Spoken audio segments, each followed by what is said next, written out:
I don't need that. What did I Yep, do? 4:15. Exactly. 4:15, right?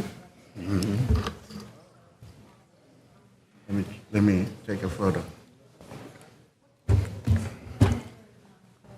Here. I'd like to call the Litter and Trash Committee meeting to order. Roll call, please, Madam Clerk. Counsel Field? Present. Present. Counsel Chakutis? Present. Mr. Donovan? Absent. Ms. Snarick? Oh, I'm sorry. Mr. Donovan, present. Ms. Snarick? Present. Mr. Pena? Present. Attorney Lamanna? You had a meeting. Absent. And Ms. Chapini? Absent.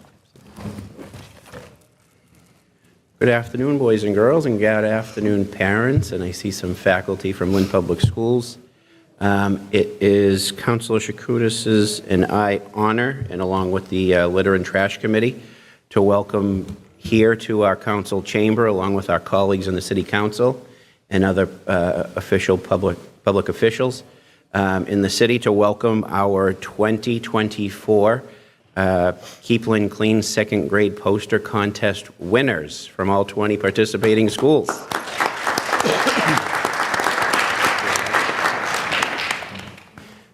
I'm joined with my colleagues on the council, and like I said, the litter committee today. I know this project started on Earth Day. We like to do this particular project on Earth Day, so just to familiarize everybody what this project is on the litter committee a number of years ago when we started discussing the issues that we're having within the city, it was discussed and determined that education is a key component of our teachings throughout the city to help address the concerns that we have as public officials and the concerns that are shared with us with a number of residents and visitors to our city. And this particular project with second graders has been quite a success for the 4 years that we've done it. We have 20 participating schools, 18 public and 2 private schools that participate on the Monday following Earth Day. And our colleagues on the City Council, the Mayor's Office, DPW, the Lynn School Committee, everybody participates by meeting with every second grader from those 20 schools at some point during that day. We're granted permission from the superintendent and the principals of each school to discuss with those second graders their ideas on how we can keep our city clean. And an overwhelming response from those second graders surprises me that the city isn't as clean as what these second graders would otherwise tell us. And if you watch that show, Am I Smarter Than a Sixth Grader or a Second Grader, whatever the show is, man, if everybody took after these second graders, our city would be spotless. Because they get it, and they understand the issues, and they understand the challenges that we face as a city, and they've designed that in the posters, and it's not a required project. They do this on their own time. Sometimes they're allowed to in school.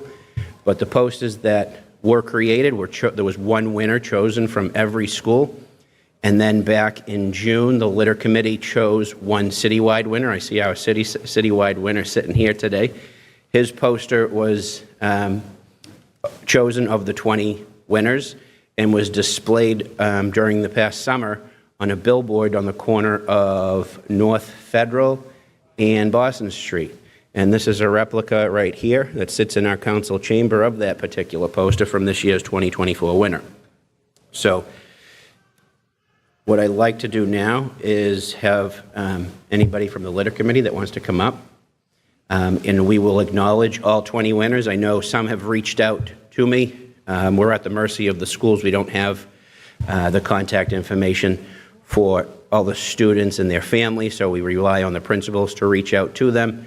There was a little bit of a delay getting the posters printed, so unfortunately we weren't able to finish before the end of the school year last year, so we wanted to make sure as many folks could be here with us tonight to honor you. We've done this, again, this is our 4th time doing it, and it's certainly a special night for myself and our colleagues. So with Councilor Chakutis' help, I know the mayor will have citations too. He had another commitment this evening, but those citations from the mayor's office will be forthcoming to the winners as well. I'll ask my colleagues on the litter committee to help present what you're going to receive, the 20 winners today. Everybody will be recognized. We'll call their name. They're each going to receive 10 copies of their poster that they can share with their family or different businesses throughout the city. And these additional posters that we have will be displayed in City Hall and through businesses throughout the city, encouraging people that live in the city, people that visit the city, on why second graders think we should, and how, excuse me, and how we should keep our city clean. So let's begin with, and it is in no particular order. It's a little bit alphabetical order, sometimes not, so I appreciate everybody's help. And I apologize if I mispronounce anyone's name. It's not my intent. First, from Aborn School, Jaden Maldonado. Is Jaden here?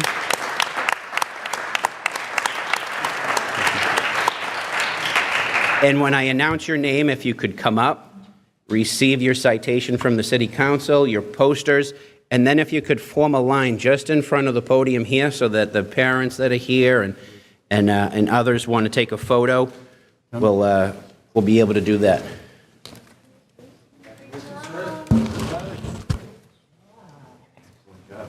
Come right down front.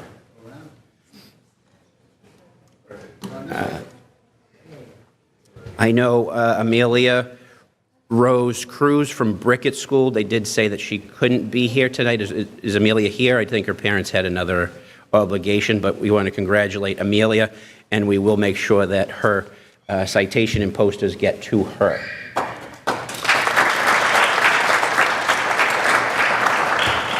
From Callahan School, Khaleesi Dominguez.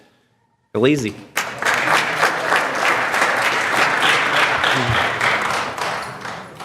That's all right. You come this way. Whatever's closest for you. Thank you. Congratulations. Right down the line.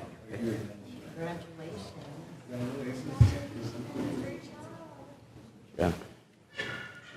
Yeah. From Cobbett Elementary, Chris Martinez. Chris here?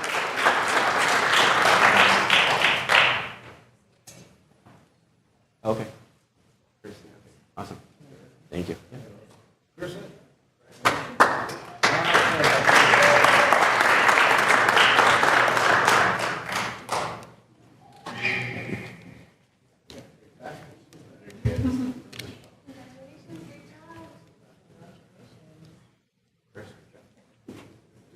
Right down front here.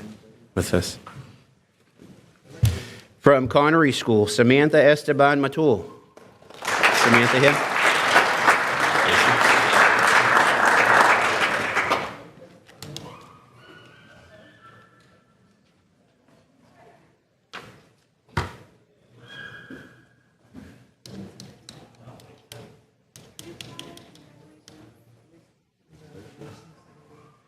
And from Druid School, Dalines Abreu Urena.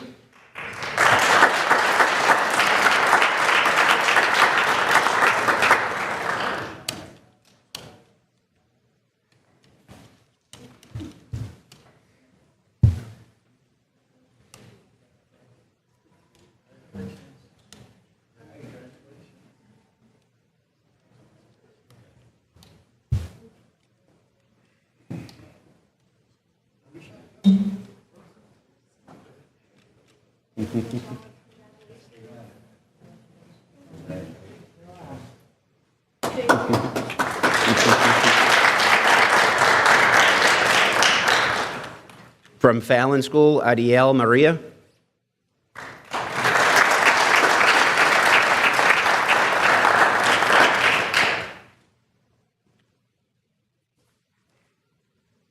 From Ford School, and I believe from Washington STEM now, they did change schools over the summertime, Riley Rucker.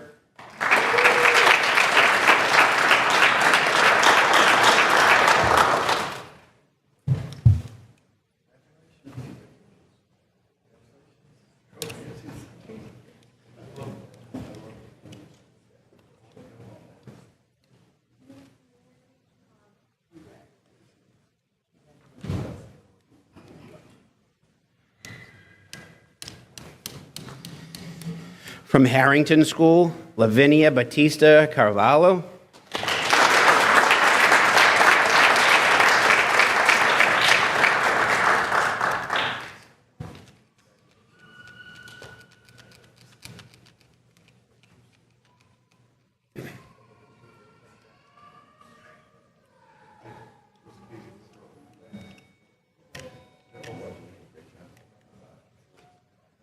From Hood School, Bradley Maldonado.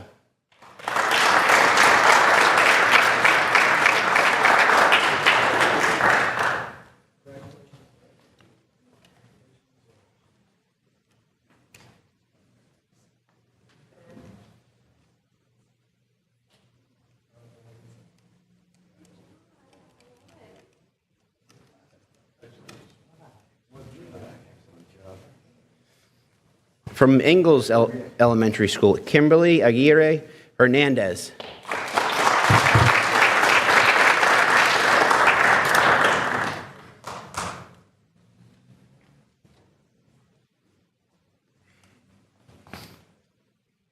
From Linwood School, Madison Noyes.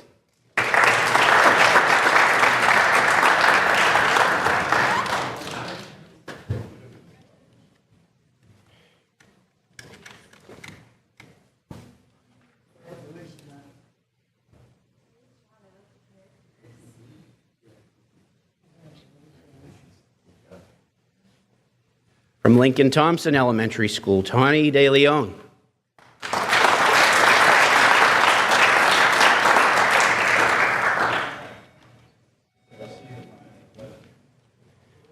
From Sewell Anderson Elementary School, Abraham Mente.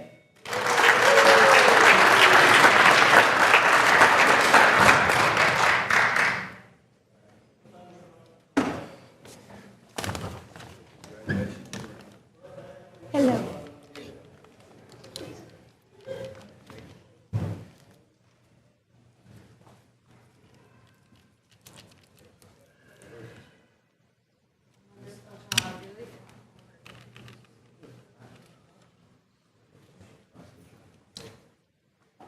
From Tracy Elementary School, Benjamin Oliveira.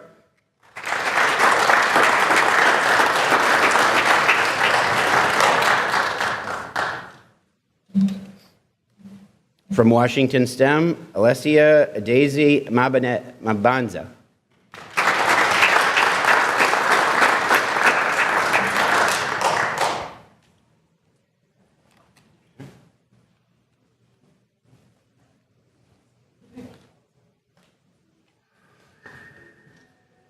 From Sisson Elementary School, Timothy Layton.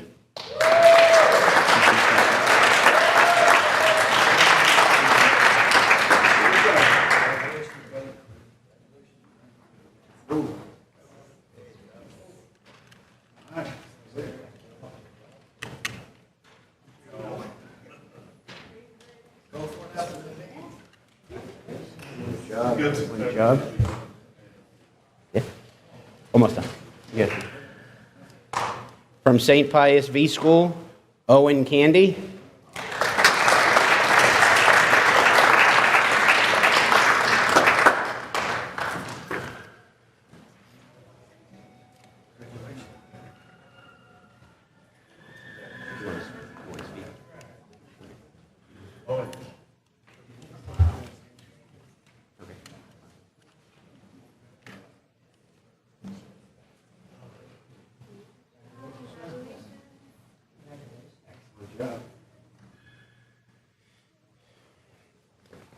From Shoemaker Elementary, Caspian Luna.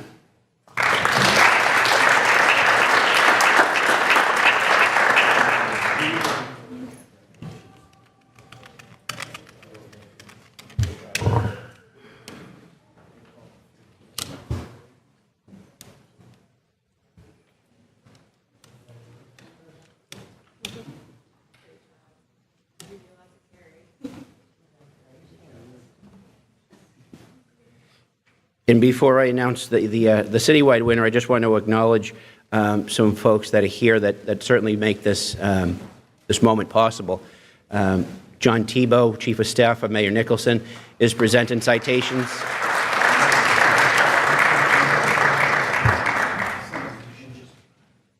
Okay. John Tebow is Chief of Staff of Mayor Nicholson. He'll be presenting the citations to the students, the winners, on behalf of Mayor Nicholson and the school committee. And like I said, this moment, you know, is certainly special for all of us. I think not just on the kids' faces, but you can see all our colleagues that are here and the smiles that are here from the colleagues, because it takes a number of days to organize this event, to get into the schools, to talk to the kids, to engage with them, and discuss the issues that we have in the city and see their remarks. And these are just 20 of hundreds of students that participate. The other posters that are created by the other students hang in each of those elementary schools to show the enthusiasm, to show the creativity that these students have to educate their fellow students at those schools on the issues of littering. And it certainly, without ado, I just want to announce some folks. I know Lisa Nerick, Associate DPW Commissioner, is a big part of our project.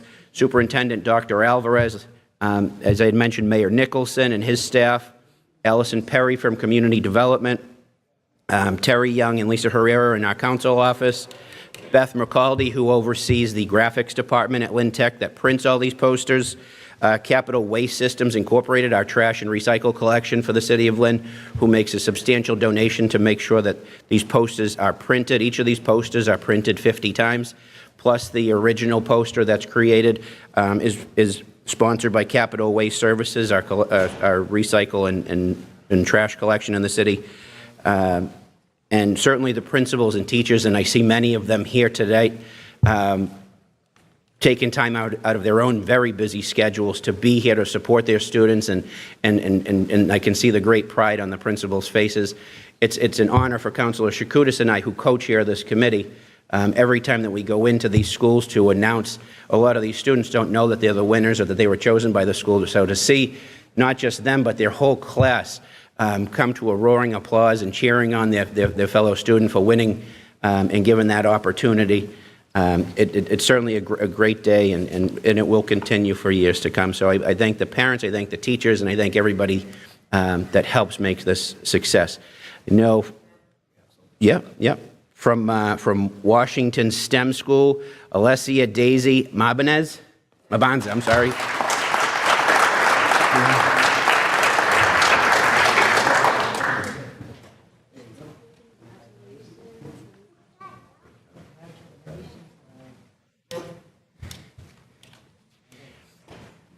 Now I'm going to announce our citywide winner. Again, Lennox's poster was displayed on a billboard in the city, so everybody that was traveling down Boston Street, if you looked up right at the corner of North Federal, you saw it there. It was there for most of the summer. It was awesome. Again, there's a replica right here, right in front of the president's podium here. So we'll be displaying that for the year.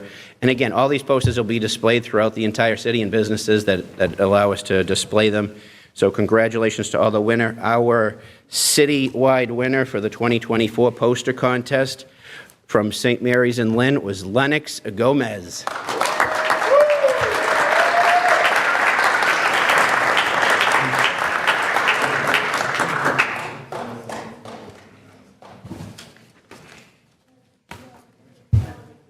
Yeah, yep, yep.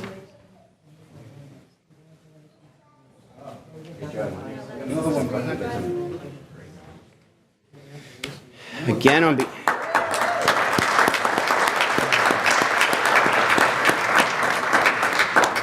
right, winners, how about you guys turn your posters around so everybody in the audience can see how talented you were and show how difficult of a decision it was for us to figure out who a citywide winner would be. And parents, I invite my colleagues from the City Council, Mayor's Office, School Committee, anybody on the Litter and Trash Committee, if anybody would like to come up here behind the kids. Parents, if you'll give us just one moment so that we can make sure we get everybody up. Don't cover your face. We got to see your faces. And we'll certainly make sure that the students that weren't able to make it tonight, Councilor Shakoudas and I will go directly to their individual schools. Yep, and again, Mr. Tebow from the Mayor's Office has additional citations from the Mayor's Office and the School Committee that will also be presented to the winners here. So again, a round of applause for our winners, and parents, take as many pictures as you like.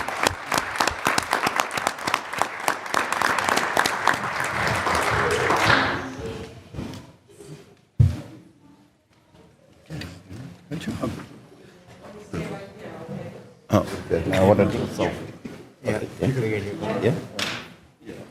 When you call the name, you just raise your hand, okay? Hey, Mrs. Rowe. Thank you. Okay, Mrs. Rowe.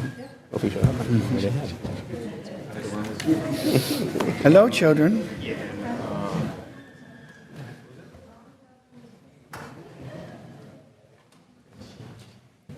T-Bo got the hard job. He's going to show up at 4:15 next time.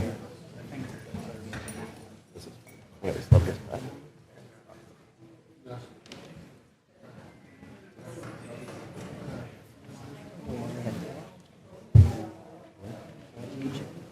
Well, one I knew of, and the other ones were at the mercy of the principal. It's like, send out like 5 emails. Huh? Well, Maybe not here today. This is the day we have it. You know, we usually try to do it before the summer, but they didn't print the posters in time, so we had to wait. Well, it's hard to get everybody, but then I'll get an email saying, I didn't know, and it's like, sorry. Right, it's up to the principals to reach out to the family. We don't have your contact. that one, It's Yep, I'll keep any of the others.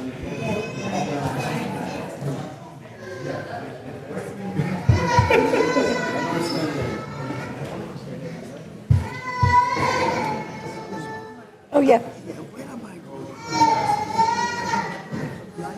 Yes, yep, just take a seat.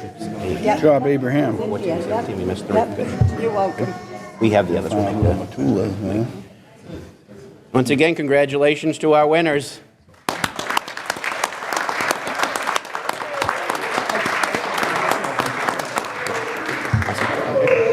Thank you. Do we have a motion to adjourn? Motion adjourned? Second? All in favor? Aye, we're adjourned. Thank you, everyone. Thank you. You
Okay.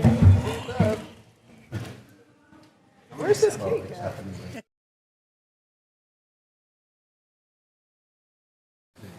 Licensing Committee for Tuesday, October 15th. Roll call, please, Madam Clerk. Counsel Field? Present. Present Counsel Hogan? Present. Present Counsel Net?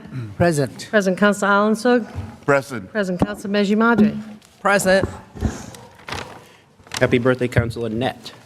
Thank Are we you, singing? Counselor. He's 25. Happy birthday, Counselor. Sit louder. Okay, we have new taxi operators, Ramon Bones Burgos. He's here. Thank you, Mr. Bones Burgos. What's the wish of the committee? Motion to approve. Motion to approve. Second. Second, any discussion? None, all in favor? Aye. Aye. Opposed? That license is granted and will be ready Thursday morning after 8:30 in the clerk's office. Your license will be ready. Thursday morning, 8:30. Thank you. Gracias. Gracias. Okay, we have Dayton Garcia Chalel, 290 Chestnut Street. He actually called to say he had an emergency, he would not be able to make it this evening. Motion to table. Motion to table. Second. Second. Second, non-debatable. All in favor of the table? Aye. Opposed? That license is tabled. We have Tony Sanchez, 42 Baltimore Street. Mr. Sanchez, are you in the present? Mr. Sanchez? Not seeing Mr. Sanchez. What's the wish of the committee? Motion to table. Motion to table. Second. Second, non-debatable. All in favor of the table? Aye. Opposed? That license is tabled. Okay, we have Jose Vargas, 59 Elm Street. He's here. Jose? Thank you for being here, Mr. Vargas. What's the wish of the committee? Motion to approve. Motion to approve. Second. Second, any discussion? None, all in favor? Aye. Opposed? That license is granted and will be ready Thursday morning after 8:30 in the clerk's office. Okay? Thank you. Okay, we have a new livery company, G&B Transportation Corp., owner Viviana Figueroa, who is also a livery operator. And she's here. Thank you for being here. What's the wish of the committee? Motion to approve. We have a motion to Second. approve. Second, any discussion? None, all in favor? Aye. Opposed? Those licenses are granted. And those licenses will be ready Thursday morning after 8:30 in the clerk's office. Okay, Thank you. We also have Griselle Figueroa, 67 Tracy Ave. Griselle is here. What's the wish of the committee? Can I, there's two, Mr. Chairman, I'm sorry. Yep. There's two Viviana Figueroa, right? Yeah, we did both at the same time. Both. I just want to, if you can note, Madam Clerk, if that her license is going to expire this year, if we just put a note there that she needs to get a new one. She's here. Yep, absolutely. Thank you. On Ms. Figueroa. So wish the committee? Motion to approve. Motion to approve.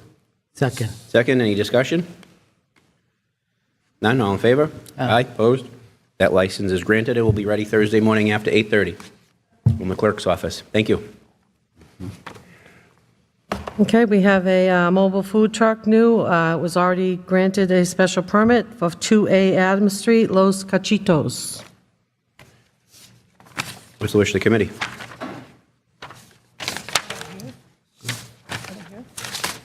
Any motion by the committee? Motion to table. We have a motion to table. Second. Second, any discussion, non-debatable? All in favor of the table? Aye. Aye. Opposed? That license is tabled. Okay, and we have renewals. We'll take them as a whole if we can. What's the wish of the committee on all of them? Take them as a whole. Take them as a whole? Second. So do it. Okay. What's the wish of the committee? Motion to We approve. have a motion to approve. Second. Second, any discussion on any of them? None. None, all in favor? Aye. Opposed? Those are granted. Okay, we have one canning for Lynn English Soccer, adults only, October 17th, 23, and 24, 2024. What is the wish of the committee on the canning Motion to date? approve. A motion to approve. Then. Second, any discussion on that canning date? None, all in favor? Aye. Opposed? That date is granted. And just while we're discussing canning, the canning requests are granted through the mayor's office. It's only if folks are going to be canning the street where it requires adults only permission. That's granted by this body, the licensing committee. You know, in the past couple of weeks, there was an overlap of who could be canning at a particular business, and it was a discussion between the mayor's office and myself as chair of this committee, and it made for a really uncomfortable situation where the party that was not granted permission for that particular weekend had reached out to a business. So please, if you're requesting canning opportunities, it is granted through the mayor's office, and please don't impose on others that are granted permission for that weekend. It's not really a gray area, so we don't want to make it a gray area. It's pretty black and white. Whoever's granted permission is allowed strict permission. If your organization is granted permission on a certain date, those are the dates that you should be canning. And if it's any dates other than that, you should be requesting permission again, and not just seeking your own permission from different businesses to can outside those businesses on those certain dates. It's not fair. I know each organization plans at different times, whether it's a month in advance or a couple of days in advance. It did make for an uncomfortable situation, and nobody wants to be in those uncomfortable situations. We'll keep it as black and white and not create gray areas. So anybody canning needs clarification, they can see me or mayor's office. Thank you for that opportunity. Any other business, Madam Clerk? No new business. Thank you. What's the wish of the committee? Motion to adjourn. Second. Motion to adjourn, second. All in favor? Aye. Opposed? Adjourn. Thank you, everyone.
Good evening, ladies and gentlemen. Tonight is the October 15. I would like to call the Utilities Committee meeting to order. Roll call, please, Madam Clerk.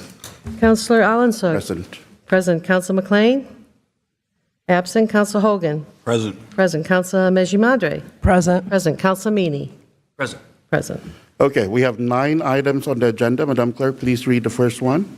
We have 156 Broad Street, a petition from National Grid to install PVC conduit from existing manhole at 156 Broad Street. Let's open this for public hearing. Is there anybody here wish to speak in favor? Name, address for the record, sir. Good evening. John Jankowski, 170 Medford Street in Malden, Mass. 02148. I'm representing National Grid to provide service to 156 Broad Street, the new school. We are going to provide service down Farrar Street, and we're going to install a conduit, about 10 feet of conduit to 156 Broad Street. Thank you, sir. Let's finish this real quick. Anybody here wish to speak in favor? In favor? Saying none, that part of the hearing is closed. Anybody here wish to speak in opposition? Opposition? Opposition? Seeing none, that part of the hearing is closed. I spoke with Councilor Chakoudas. She's good with this, and she also spoke with the residents in the area. What's the wish of the committee? Motion to approve.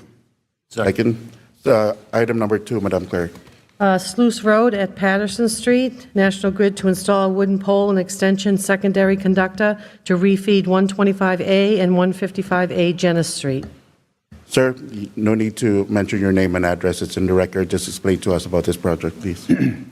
So the 125 rear Jeunesse Street used to be fed from Jeunesse Street. I guess it came down in a storm, and they want to take down the tree. So I'm going to refeed the service. We have to install a pole, I think it's on Patterson Street, 4-1, to provide service to those 2 new homes. Thank you. Anybody here wish to speak in favor? In favor? Seeing none, that part of the hearing is closed. Anybody wish to speak in opposition? Opposition? Opposition? Seeing none, that part of the hearing is closed. Councilor Meany, this is your ward, sir. Yes, hi, excuse me, come back to the podium for me, Can you- sir. I just want to make sure that when we do cut down the tree, we're not leaving just a stump that's sitting there, and if we do any damage to the surrounding area, I'd like it fixed. The tree they're going to take down, it's So if they on, take down the tree, I just don't want to have a stump there for the next 30 years. I want it ground out. but Take down the tree, you're going to do it right, is what I'm getting at. no, the tree is on private property. I see, okay, so it's not a city tree. No. Okay, Nope. all right. Give me. Thank you. What's the wish of the committee? Motion to approve. Second? Second. Second by Councilor Hogan. All in favor? Aye. Thank you. One number 3, Madam Clerk. 27 Joel Circle, National Grid to install 1 joint-owned pole and 1 wooden pole on the property line between 25 and 31 Joel Circle. On Joel Circle, we're going to provide service to a new pumping station. I guess they're redoing the pumping station. So they provide service from a wooden pole. So obviously, we're going to install it about 10 feet from the pumping station. Thank you. Anybody who wishes to speak in favor? In favor, seeing none, the part of the hearing is closed. Opposition? Anybody who would like to speak in opposition? Seeing none, the part of the hearing is closed. Councilor Meany, this is your ward still, sir. This one's good to go. Good to go. What's the wish of the committee? Motion to Good to go. approve. Second? Second by Councilor Hogan. All in favor? Aye. Number 4, Madam Clerk. Okay, we have on Andrew Street, National Grid to install conduit from existing manhole number 1 to 0 Andrew Street, city-owned lot. National Grid, you're all over the city today. Explain this to us, please. We are going to provide service to 52 Andrew Street. It's the Affordable Housing Authority of Lynn. So we got permission from the parking lot, and we're going to install a conduit from 2 different manholes to the property line. Thank you. Anybody here wish to speak in favor? In favor? Seeing none, the part of the hearing is closed. Opposition? Opposition? Anybody here would like to speak in opposition? Seeing none, the part of the hearing is closed. I spoke with Councilor Chakoudas before this meeting, and she also did not get any calls of concern, and this is good to go. What is the wish of the committee? Motion to approve. Second. Second by Councilor Natasha Medjumandri. What is the 5th one? This is the other half of Andrew Street to install conduit from existing manhole number 2 to 0 Andrew Street, the city-owned lot. Okay. That's part of the... For formality, what is the wish? What is anybody speak to in favor? In favor, seeing none, the part of the hearing is closed. Anybody would like to speak in opposition? Opposition? Seeing none, the part of the hearing is closed. Again, Councilor Chakoudas said yes to this. What is the wish of the committee? Motion to approve. Second. Second by Councilor Hogan. All in favor? Aye. Okay, number 6, Madam Clerk, we're We almost have there. Bridge Street. National Grid has a revised plan to install one joint-owned pole on Bridge Street at the intersection with Boston Street, and a new pole between existing pole number 4, Bridge Street, and pole number 6, Bridge Street. Sir? Yeah, I guess it was in front of the committee. I guess they've changed the petition. The agreed location will be 25 feet from pole 4, the previous pole. I guess it was 33 feet. I'm just going to install it. It has to be near the substation. It's got to monitor the circuit. Thank you. Anybody wish to speak in favor? In favor? Seeing none, the part of the hearing is closed. Anybody wish to speak in opposition? Opposition? Opposition. Seeing none, the part of the hearing is closed. I spoke with Councilor Walsh. Again, this is good to go, and he's aware of this as well. What is the wish of the committee? Motion to approve. Councilor Second. Hogan, second by Councilor Medji Madri. All in favor? Aye. Thank you. Number 7, Madam Clerk. We have 49 Grandview Ave, National Grid to install conduit from the handhole number 1-1 to 1-2 on public property to provide underground service at 49 Grandview Ave.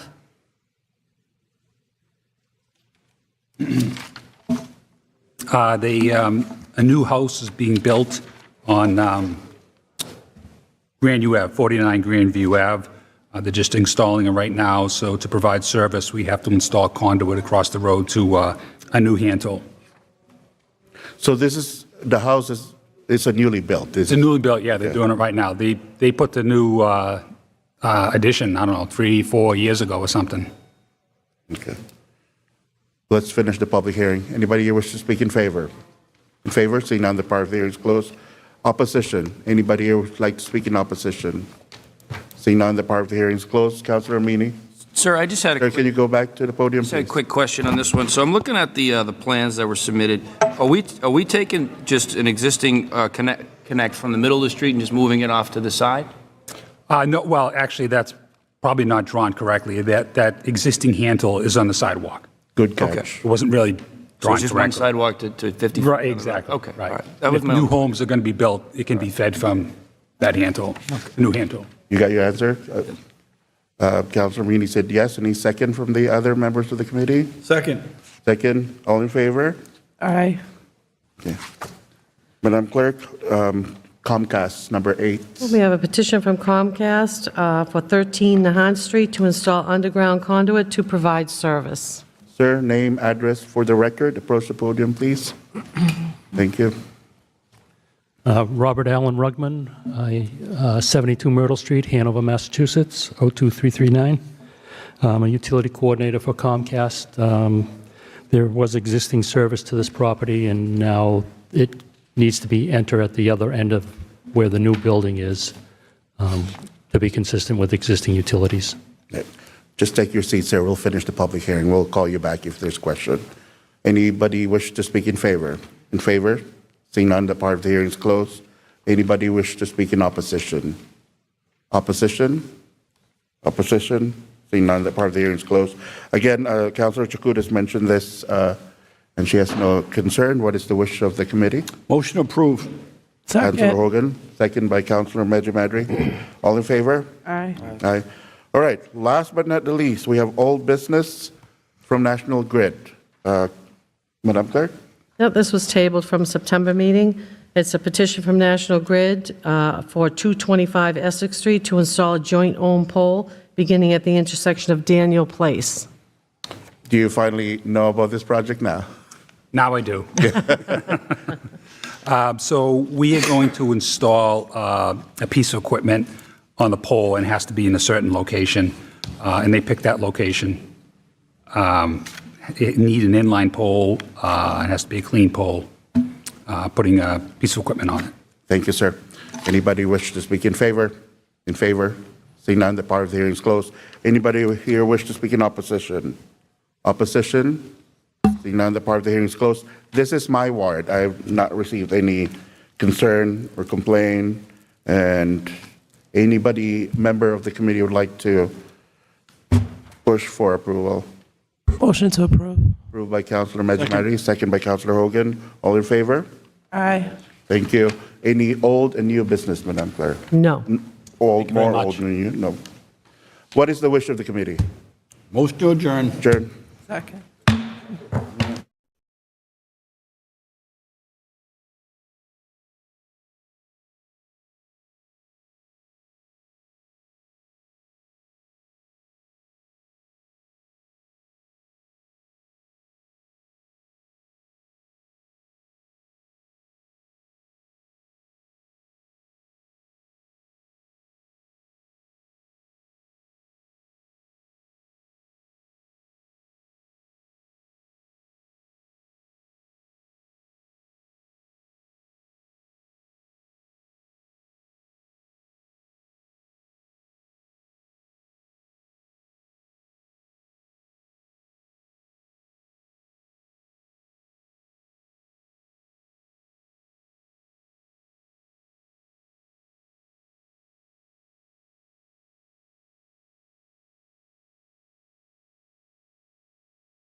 What, waiting for the...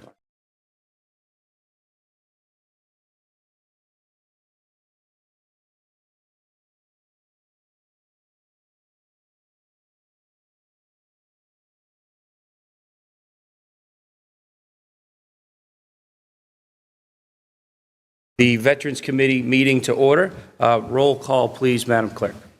Counselor McLean, absent. Counselor Hogan? Absent. Counselor Field? Present. Present. Counselor LaPierre? I think they are here. And Counselor Meany? Yeah. Present. I need,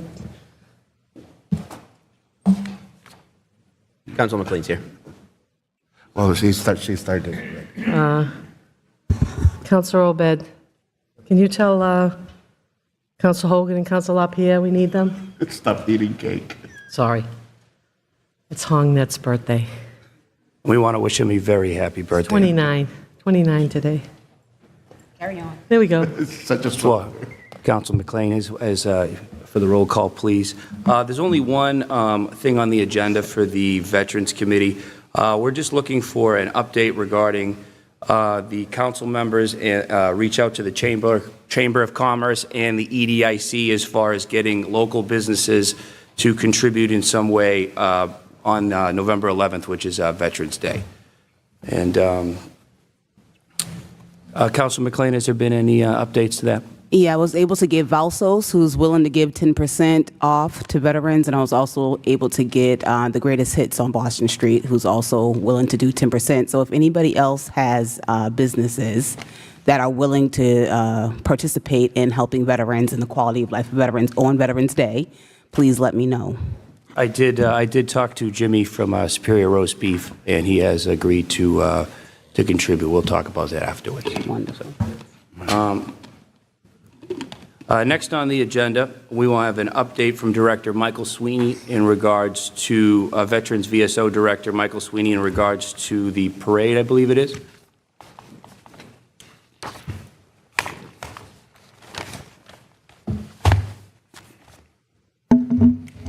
Thank you, Councilor Meany. I'll be brief. The parade right now, there's a meeting going to be going on tonight. As we brought up here a couple different times, the Lynn Veterans Council and the City of Lynn are partnering on a parade in 2026 for the 25th anniversary of 9/11 and the 250th anniversary of the country. It's a big parade, going to cost a lot of money, a lot of private fundraising going on. So, but I think what we're doing now is trying to make sure anyone who wants to be involved can be involved, can contact my office or the Lynn Veterans Council. So that'd be brief. I also, while I'm here, I hope I could take a moment to invite everyone here to Lynn City Hall on Veterans Day. 8:30 in the morning, we're going to have our breakfast from 8:30 to 9:30. Our Veterans Day ceremony begins at 11. It's an incredible, it's a free take for everyone. Veterans and veterans, friends and family are invited to come down and honor those who wore the uniform. What day of the week is November 11th on this year? This year it is on Monday, Council. Yeah, that we're very, so it's Monday morning. City Hall is not open for regular business, but we'll be open for this. Again, the breakfast is in the foyer and the ceremony is in the auditorium. Anyone who's been there before, it's a great opportunity to come down. We have the ROTC, the Lynn Band. It's a great day. Okay. Thank you, Mike. Appreciate it. Is there any other business needs to be brought forth towards the Veterans Committee today? Yeah. Councilman McLean. Yeah, I just want to mention that October 7th, the HERO Act is being discussed at North Shore Community College. I believe that starts at 6 p.m. on October 17th. So I hope that's on the agenda for the council members to be present to hear about the HERO Act. So just for everybody at home, the HERO Act is a piece of legislation that was recently passed by the state that gave updates and improvements to veterans and veterans benefits. Is there any other business for the committee? What is the wish of the committee? Adjourn. Second. All in favor? Aye. So failed.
Good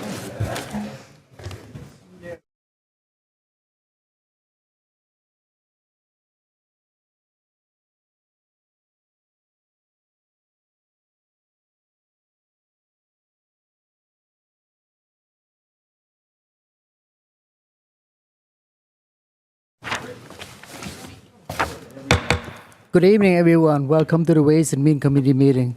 Madam Clerk, please roll call. Let's happy birthday, Council Net. Thank you very much. Present. Thank you, Councillor, for Council Hogan.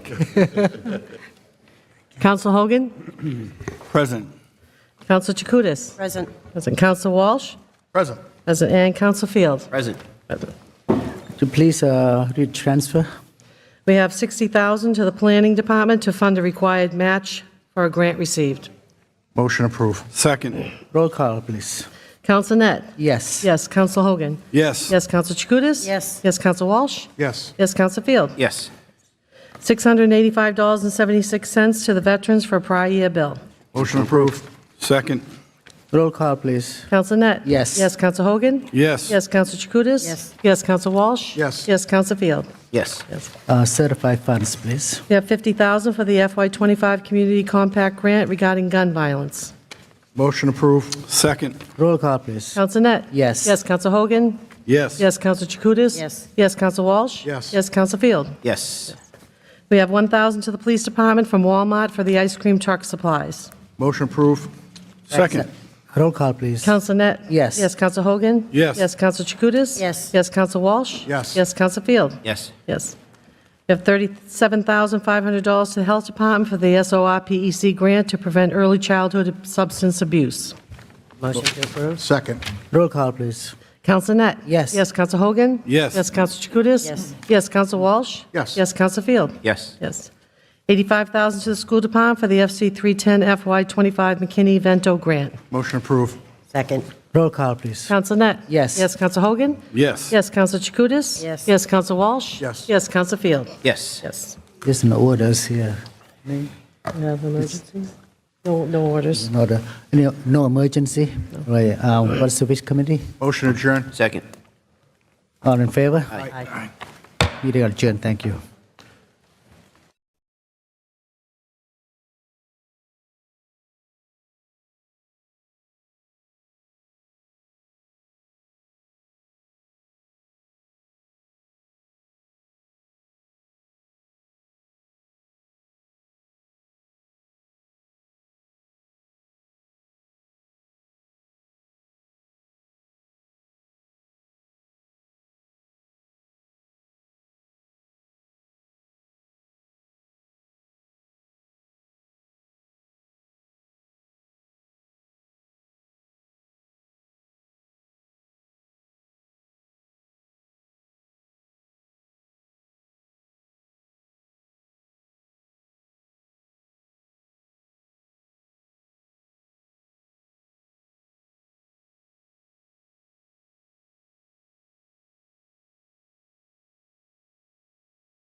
Honestly,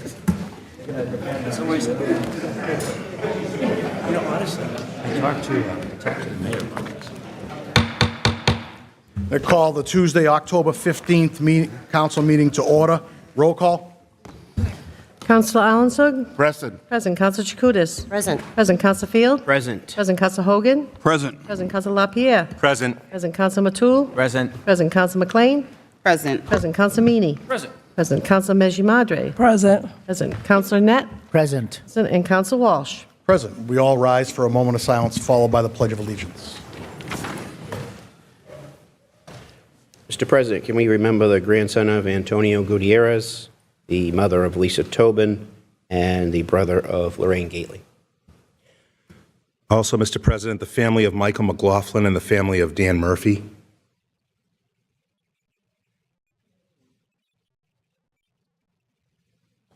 Pledge allegiance to the Flag, United States of America, to the republic for which it stands, one nation, under God, indivisible, with Liberty, justice for all. justice for all. Accept the minutes from September 24th. Motion to accept. We have a motion to accept. Second. All in favor? Aye. Accept the minutes. Communications. We have a city council appointment to the Pine Grove Cemetery Commission effective immediately. Jean Gallo, 71 Standish Road. Her term will expire September 10th, 2027. I think Mrs. Gallo is here. How you doing? Good, how are you? Good, good. So you want to be on the Cemetery Commission? Yes. Okay, all right. Just hang on for 1 second, all right? Okay. What's the wish of the council? Motion to approve. Motion to approve? Second. Second, any discussion? Roll call.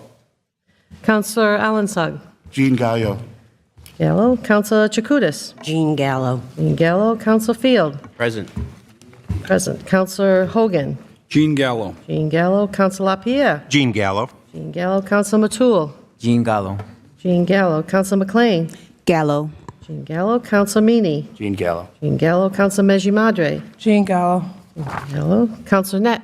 Jean Gallo. Jean Gallo. And Counselor Walsh. Jean Gallo. Well, congratulations. Thank you. And do us well, thank you. Okay. Communications, anything else? Next, we have City Council reappointment to the Human Rights Commission effective immediately. Jordan Avery, 20 Heath Court, his term will expire 12/23/2025. And Adriana Paz, 56 Henry Ave, her term will expire 12/31/26. It's the wish of the council? Motion to approve. Motion approved. Second. Second, in discussion, all in favor? Aye. Opposed? All right, reappointed. We have, from His Honor the Mayor, appointment of ADA coordinators. Dear councilors, I hereby designate Personnel Director Drew Russo and Assistant City Solicitor James Lamana to serve as Title I and Title II coordinators of the city's compliance with the Americans with Disability Act. As Title I ADA coordinator, Director Russo will handle accessibility requests and issues from municipal employees.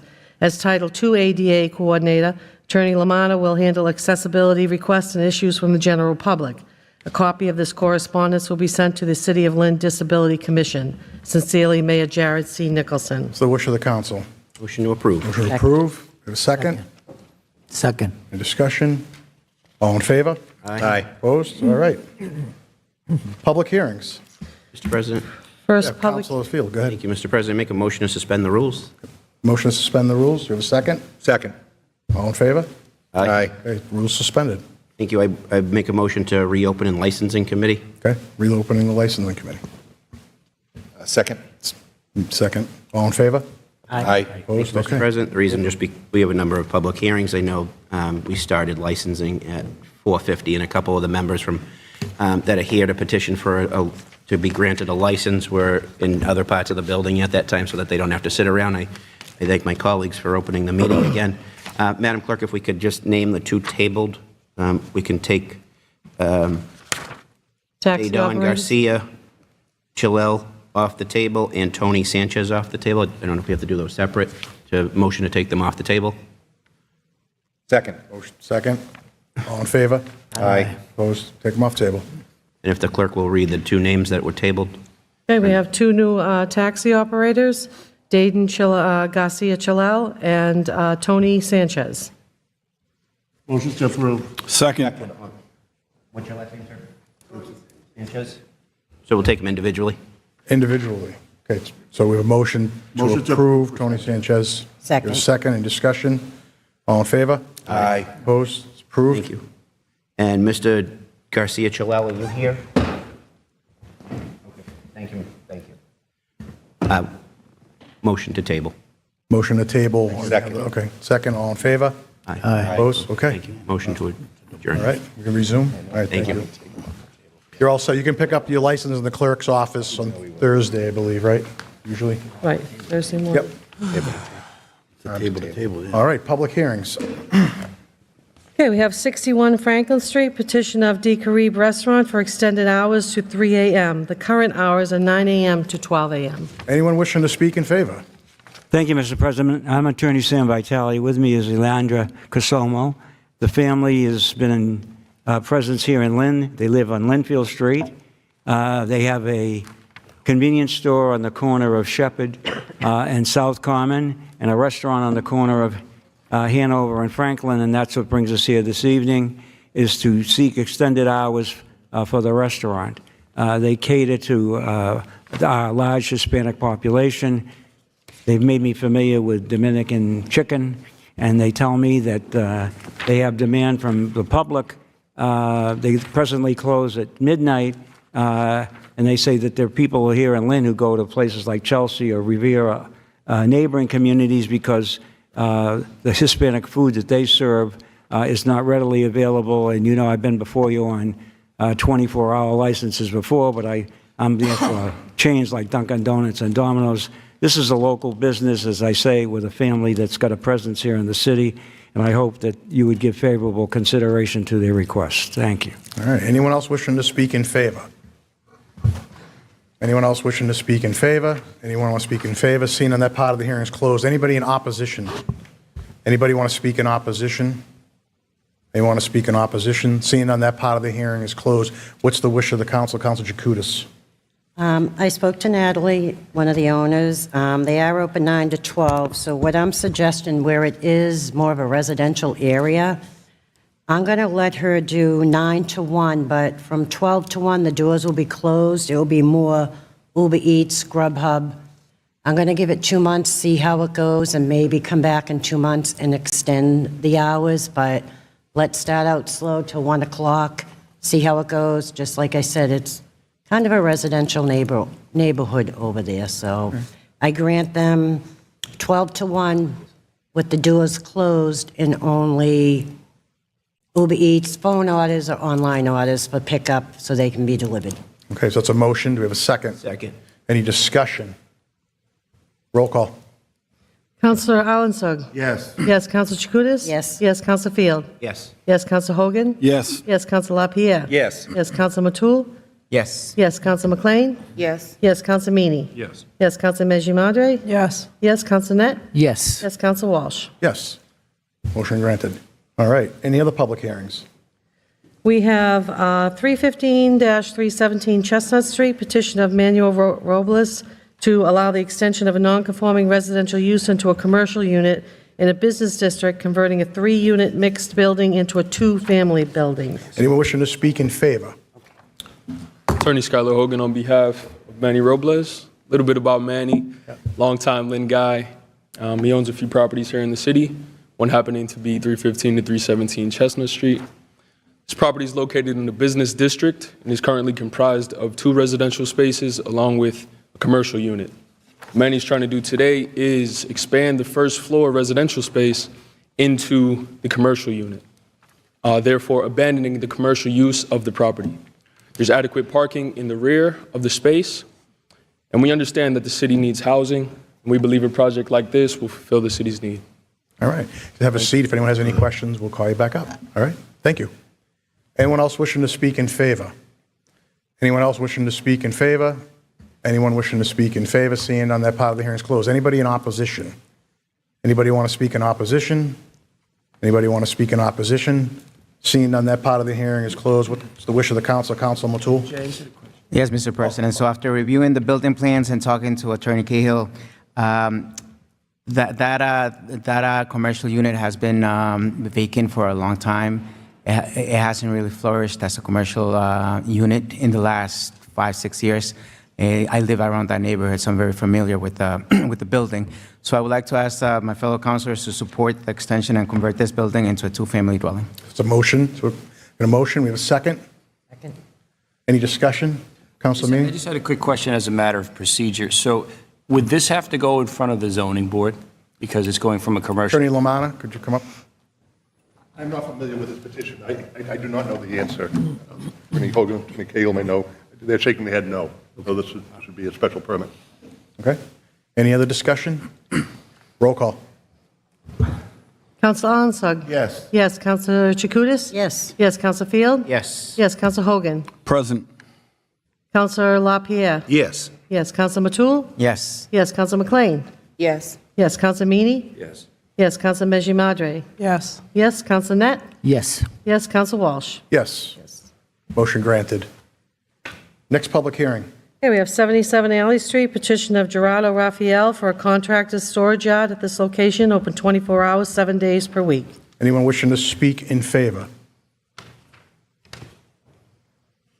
Good evening. My name's Tom DeMarcus. I'm an attorney here in Lynn representing Jerry Raffaelli, who's a well-known local Lynn contractor. Mr. Raffaelli has Raffaelli Construction Corp., and he's currently spread over 4 locations. Meanwhile, for a few years, he's owned the building at 77 Alley Street, which he's leased to another company, and that lease expires the end of October.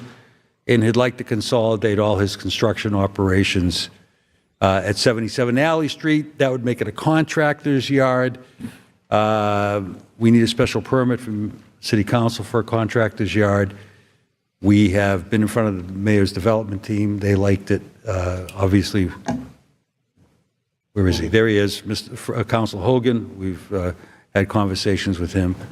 So we ask that you approve the use of this property, which is in keeping with the neighborhood, by the way, as a contractor's yard. All right.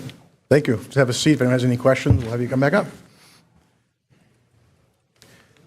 Anyone else wishing to speak in favor? Anyone else wishing to speak in favor? Calvin Anderson, I'm at 12 Concord Street. And anything that maintains the small business, local business flavor of this neighborhood and this corridor, I'm in favor of, along with all the auto repair garages, et cetera. This would be a good fit over there. Thank you. Anyone else wishing to speak in favor? Anyone want to speak in favor?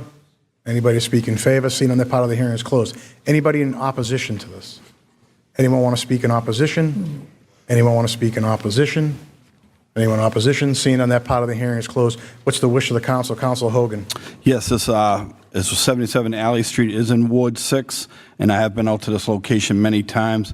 And Mr. Raphael and his team came to the development team, so we went over the whole situation. He's going to consolidate from Circle Ave, which is behind the Linway, which is going to help another area and consolidate all his equipment to this one area. And like I said, that half of Alley Street is on the other side of Blossom, and I think this is a good location for what he wants to do, and I would like to make a motion to approve. We have a motion to approve a second. Any discussion on this? I have a question. Council McLean. Would they be willing to help out with storage of people that are doing work on the street of their equipment? Would that be something that this I don't contracting think yard that's would be something willing we to would do here today. 24 hour, no? Yeah, yep. Any other discussion on it? Roll call. Councilor Alanson? Yes. Yes. Council Chakoudas? Yes. Yes. Council Field? Yes. Yes. Council Hogan? Yes. Yes. Council LaPierre? Yes. Yes. Council Matul? Yes. Yes. Council McLean? Yes. Yes. Council Meany? Yes. Yes. Council Meji Madre? Yes. Yes. Council Net? Yes. Yes. Council Walsh? Yes, motion carries. Any other public hearings? All right. We have the petition of Narita Flores, owner of Funtime Ice Cream Trucks, for permission to park 2 ice cream trucks in the owner's driveway when not in use at 60 Western Ave.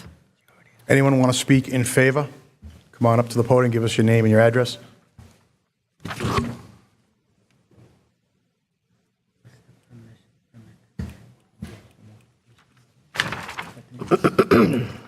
How you doing?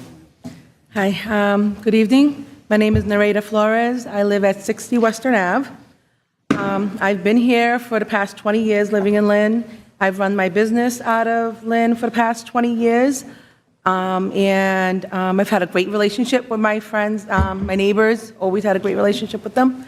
And so now I'm asking to be able to park my second ice cream truck when not in use in my driveway. All right, okay. If you want to just have a seat, we'll call you up if anyone has any questions, okay? Thank you. Anyone want to speak in favor? Anyone else want to speak in favor? Anyone else want to speak in favor? Seeing none, that part of the hearing is closed. Anybody in opposition to this? Anyone want to speak in opposition? Anybody want to speak in opposition? Seeing none, that part of the hearing is closed. What is the wish of the council? Councilor Matul. Yes, Mr. President. So when Ms. Narita reached out to me, I went over to her house to take a look at the size of the parking lot. It's very ample. There's a lot of space. Right now, it's actually fenced out from the driveway is fenced out from the front. Just to clarify, she already has a permit to park one ice cream truck. Now she's just asking for a special permit to be able to park the second one. After going to her house, I would like to ask my fellow councilors to support this and allow her to park her second ice cream truck there. I would like to add some conditions to that, though. The first one being that no mechanical work shall be done on any of the trucks on site.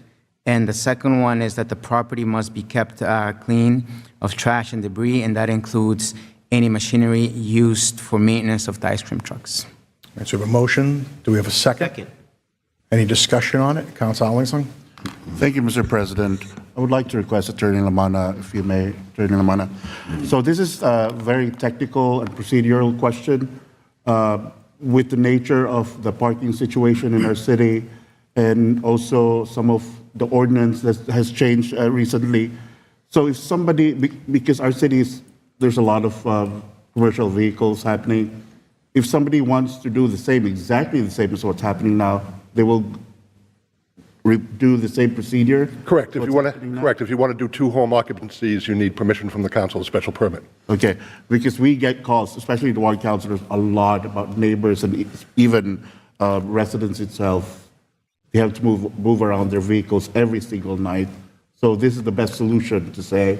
This is the only lawful solution. I'm not going to speak to whether it's the best solution. I'm just saying that this is the only way that you can park a second ice cream truck. So they could park in their own. Okay. Correct. Thank you, Mr. If I could, Attorney Lamanna, if I could real quick, just to clarify for that, because people are going to see that, everyone's going to start applying for every dump truck in the world. So there's a weight limit to vehicles currently you can bring home in one vehicle, I believe, under a certain weight limit without having to go through this, correct? That is correct. Okay. And here there are two different, I think there's Fun Time 1 and Fun Time 2. This would not allow LaPierre Electric to bring two, it would have to be two separate, Correct. electrical businesses. I just wanted to clarify that because everyone's phone will be ringing off the hook about that. Okay, thank you. Thank you. Good. Any other discussion on it? Roll call. Counsel Armstrong? Yes. Yes. Counsel Chakutis? Yes. Yes. Counsel Field? Yes. Yes. Counsel Hogan? Yes. Yes. Counsel LaPierre? Yes. Yes. Counsel Matul? Yes. Yes. Counsel McLean? Yes. Yes. Counsel Meany? Yes. Yes. Counsel Meji Madre? Yes. Yes. Counsel Net? Yes. Yes. Counsel Walsh? Yes. Motion carries. Any other public hearings? No other public hearings. Public hearings to be set down. No. We have the petition of Crazy Buzzy's Roast Beef and Seafood at 364 Linway for an extended hour license to increase the hours of operation on Thursday, Friday, and Saturday from 9 a.m. to 3 a.m. We have two petitions from National Grid. Install underground facilities and conduit on Pleasant Street to provide service to 38 South Common Street. And also install underground facilities and conduit at the intersection of South Common and Bloom Street to provide service to 38 South Common Street. It's the wish of the council. Set them down. A motion to set them down. Second, all in favor? Aye. Set them down. Committees, trash and litter, Councilor Field or Councilor Jacutis? Councilor Field. Thank you, Mr. President. On behalf of Councilor Chakutis and myself and the entire Lydian Trash Committee, I thank everybody for acknowledging our winners of the 2024 second grade poster contest. No vote was taken. All right. It's great to see all the kids there and the posters were nice. Good job. All right. Next committee, licensing. Councilor Field again. Mr. President, thank you for allowing us to suspend the rules earlier on in our council meeting. We have a unanimous vote by our licensing committee. I make a motion to approve that. We have a motion to approve. We have a second. Any discussion? All in favor? Aye. All right. Approved. Utilities. Thank you. Councilor Arlington. Thank you, Mr. President. We have 9 public hearings, 8 National Grid, and 1 Comcast in wards 1, 3, 5, 7. We have unanimous approved by the committee. Motion to approve. We have a motion to approve. Second. Second. All in favor? Aye. Opposed? All right. Moving right along. Veterans. Councilor McLean. Councilor Beanie, would you like to take Councilor this Meany? since you presided over the meeting? I presided over this one. Okay. You know, we had an update from Mike Sweeney as far as the Veterans Parade in 2026, 250th anniversary of the country, and I believe it was the 25th anniversary of the parade itself.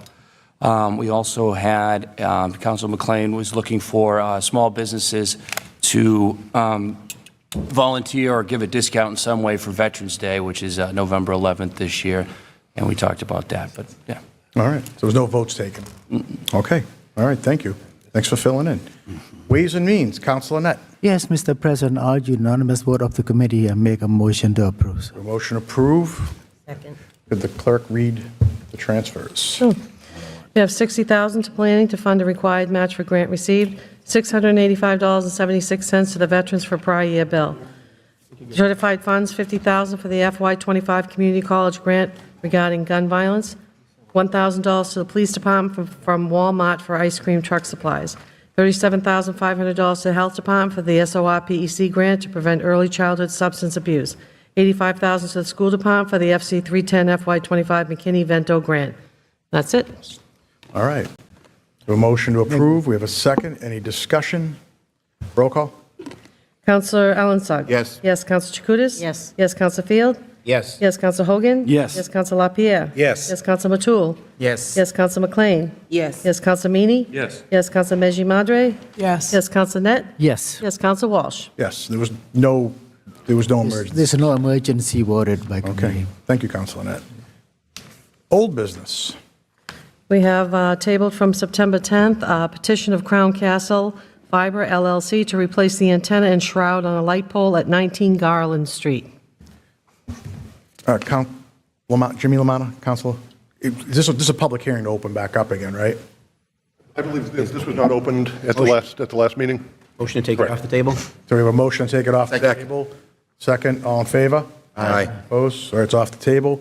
So I'm going to open up for a public hearing, people who want to speak in favor of this proposal. You want to come up to the podium and give us your name? Sure. My name is Brandy Spazzano. I'm a supervisor of utility relations and permitting at Crown Castle, and we have spoken at length with the councilors involved in this site at 19 Garland Street and held a neighborhood meeting that has been recorded and sent off for all the councilors to view. We are simply updating the equipment. It's old. It's from 2008, 2009. And in order to serve the residents that need the services for their cell phones, cellular equipment, a lot of online learning now, the equipment just needs to be updated. That's all. All right, if you just have a seat or has any questions, have you come back up. Anyone else wishing to speak in favor? Anyone want to speak in favor? Anyone wish to speak in favor? Seeing none, that part of the hearing is closed. Anybody in opposition to this? Anybody want to speak in opposition? Anybody in opposition? Seeing none, that part of the hearing is closed. What's the wish of the council? Councilor Arlington? Thank you, Mr. President. We have a very educational and healthy neighborhood meeting about this, and I would like to say thank you to Councilor Natasha Meji-Madre, who facilitated and helped me organize this neighborhood meeting, because it also concerns the other side of that area, which is Ward 4. This is very important because this is the first location that they introducing to Lynn, and I would like to say thank you to them, because it's part of our conversation is to create a website for all Lynn residents to really know about this technology, and they did that, and the website is live now, and we've checked it yesterday and today, and I would like to encourage the residents also to to check it out, because they'll be doing different projects all over the city after that one, so I motion to approve. So this, just if I could, for one second, this is to upgrade the current system that's there now. And this is all those other Correct. petitions we're going to be seeing. So people should be looking for their neighborhood if they have any concerns about and get the updates. Correct. Okay, thank you. So we have a motion to approve. Second. Any discussion on this? Roll call? Counselor Allen Yes. Yes, Counselor Chakutis? Yes. Yes, Counselor Field? Yes. Yes, Counselor Hogan? Yes. Yes, Counselor LaPierre? Yes. Yes, Counselor Matul? Yes. Yes, Counselor McLean? Yes. Yes, Counselor Meany? Yes. Yes, Counselor Meji Madre? Yes. Yes, Counselor Net? Yes. Yes, Counselor Walsh? Yes, motion carried. Any other old business? No old business. Any new business? We have a discussion regarding Counselor McLean for initiative regarding community conversations. Council McLean. I have been speaking with, over the last couple of months, Chief Reddy, and I've reached out to the mayor's office as well regarding having some community conversations with the goal of fostering community trust, informing the decision-making process, including the community, and these community conversations will hopefully result in better outcomes and a better service to our community from the local leadership. I'm looking to see if we can probably do these conversations with a frequency of 2 to 3 times a year. And this is in light of Mayor McGee's proposal. He said that in 2020 that racial justice was a public health emergency, and within that article in the item, he said that he's aiming this to strengthen efforts to eliminate systemic racism within the city of Lynn through policy creation, systemic change, and increased community conversations. So in light of that initiative that began in 2020, I would like to continue these community conversations and have the Youth and Adolescents Task Force organize these conversations. I gave each of you a survey that was created. It has a couple of questions through it. I don't know if you were able to look it over, but if you were, please, I'm offering for each counselor to help me distribute this survey. I can send you the link, and I will be doing that in lieu of a conversation that I'll be having with the Director of Equity and Inclusion on October 17th. So after I speak with Faustina Cuevas, I will see what we can do to make the survey live, and I'm asking for the help of the council to get it out into the community to gauge the community's desire to have these conversations. All right, thank you. Any other new business? Councilor Matul? Yes, Mr. President. I would like to make a motion to allow the 9th Lynn Annual Proud of My Hispanic Heritage celebration to use the foyer on Tuesday, October 22nd from 5:30 to 8 p.m. They already have permission to use the auditorium. We just want to use the foyer for a reception. Attorney Lamont, does that have to go to public properties? Typically, it does go to public property. What is the date on this? October 22nd. So there would be time for this to go to the normal route of public property on, I believe, the next It's meeting. next week. Oh, it's next week, so this Oh, it's would next be- Tuesday. Oh, okay, all right, okay, all right. That's fine, sorry. Thank you. All right, so the motion, any second, any discussion? Roll call? Counselor Allen Yes. Yes, Counselor Chakutis? Yes. Yes, Counselor Field? Yes. Yes, Counselor Hogan? Yes. Yes, Counselor LaPierre? Yes. Yes, Counselor Matul? Yes. Yes, Counselor McLean? Yes. Yes, Counselor Meany? Yes, Counselor Meji Madre? Yes. Yes, Counselor Net? Yes. Yes, Counselor Walsh? Yes, motion carried. Okay, we Any other have, new business? Of Councilor Field. Thank you, Mr. President. While we're on public property, I request a vote from the full council through public property to display the 20 winners of our 2024 second grade poster contest in the lobby like we have in past years. I make a motion to approve that. Second. Motion second, discussion, all in favor? Aye. Opposed? Thank you. All right, we're good. Any other new business? we have presentation and discussion from the Mayor's Chief of Staff, John Tebow, regarding City of Lynn and National Grid MOU for Energy Manager. Up to the podium, Mr. Tebow, how you doing? Good evening. I'm doing all right. Thank you. Good evening, councilors, and thank you for having me here tonight. I'm here to announce that the City of Lynn and National Grid have received a community solutions grant and are looking to enter into partnership to create a full-time energy manager position to help support the city's efforts to advance clean energy initiatives and sustainability goals. This partnership was made possible by a U.S. Department of Energy grant through the Infrastructure Investment and Jobs Act. And the city of Lynn would be receiving $405,000 over 5 years to hire an energy manager that would be housed here in the city. The energy manager for the city would identify and implement energy-saving measures, enhance the city's overall energy efficiency goals, and help the community reach their decarbonization goals as well. This role will also develop community outreach strategies to empower city residents and small businesses to use energy efficiency measures and initiatives to reduce their energy burden. The partnership would also provide the city with technical, financial, and operational support so that we can look at buildings and look at ways to increase energy efficiency there as well. So I'm here before you to ask the council to accept the funds and also authorize the mayor to enter into this 5-year MOU. And I'm happy to answer any questions that you might have.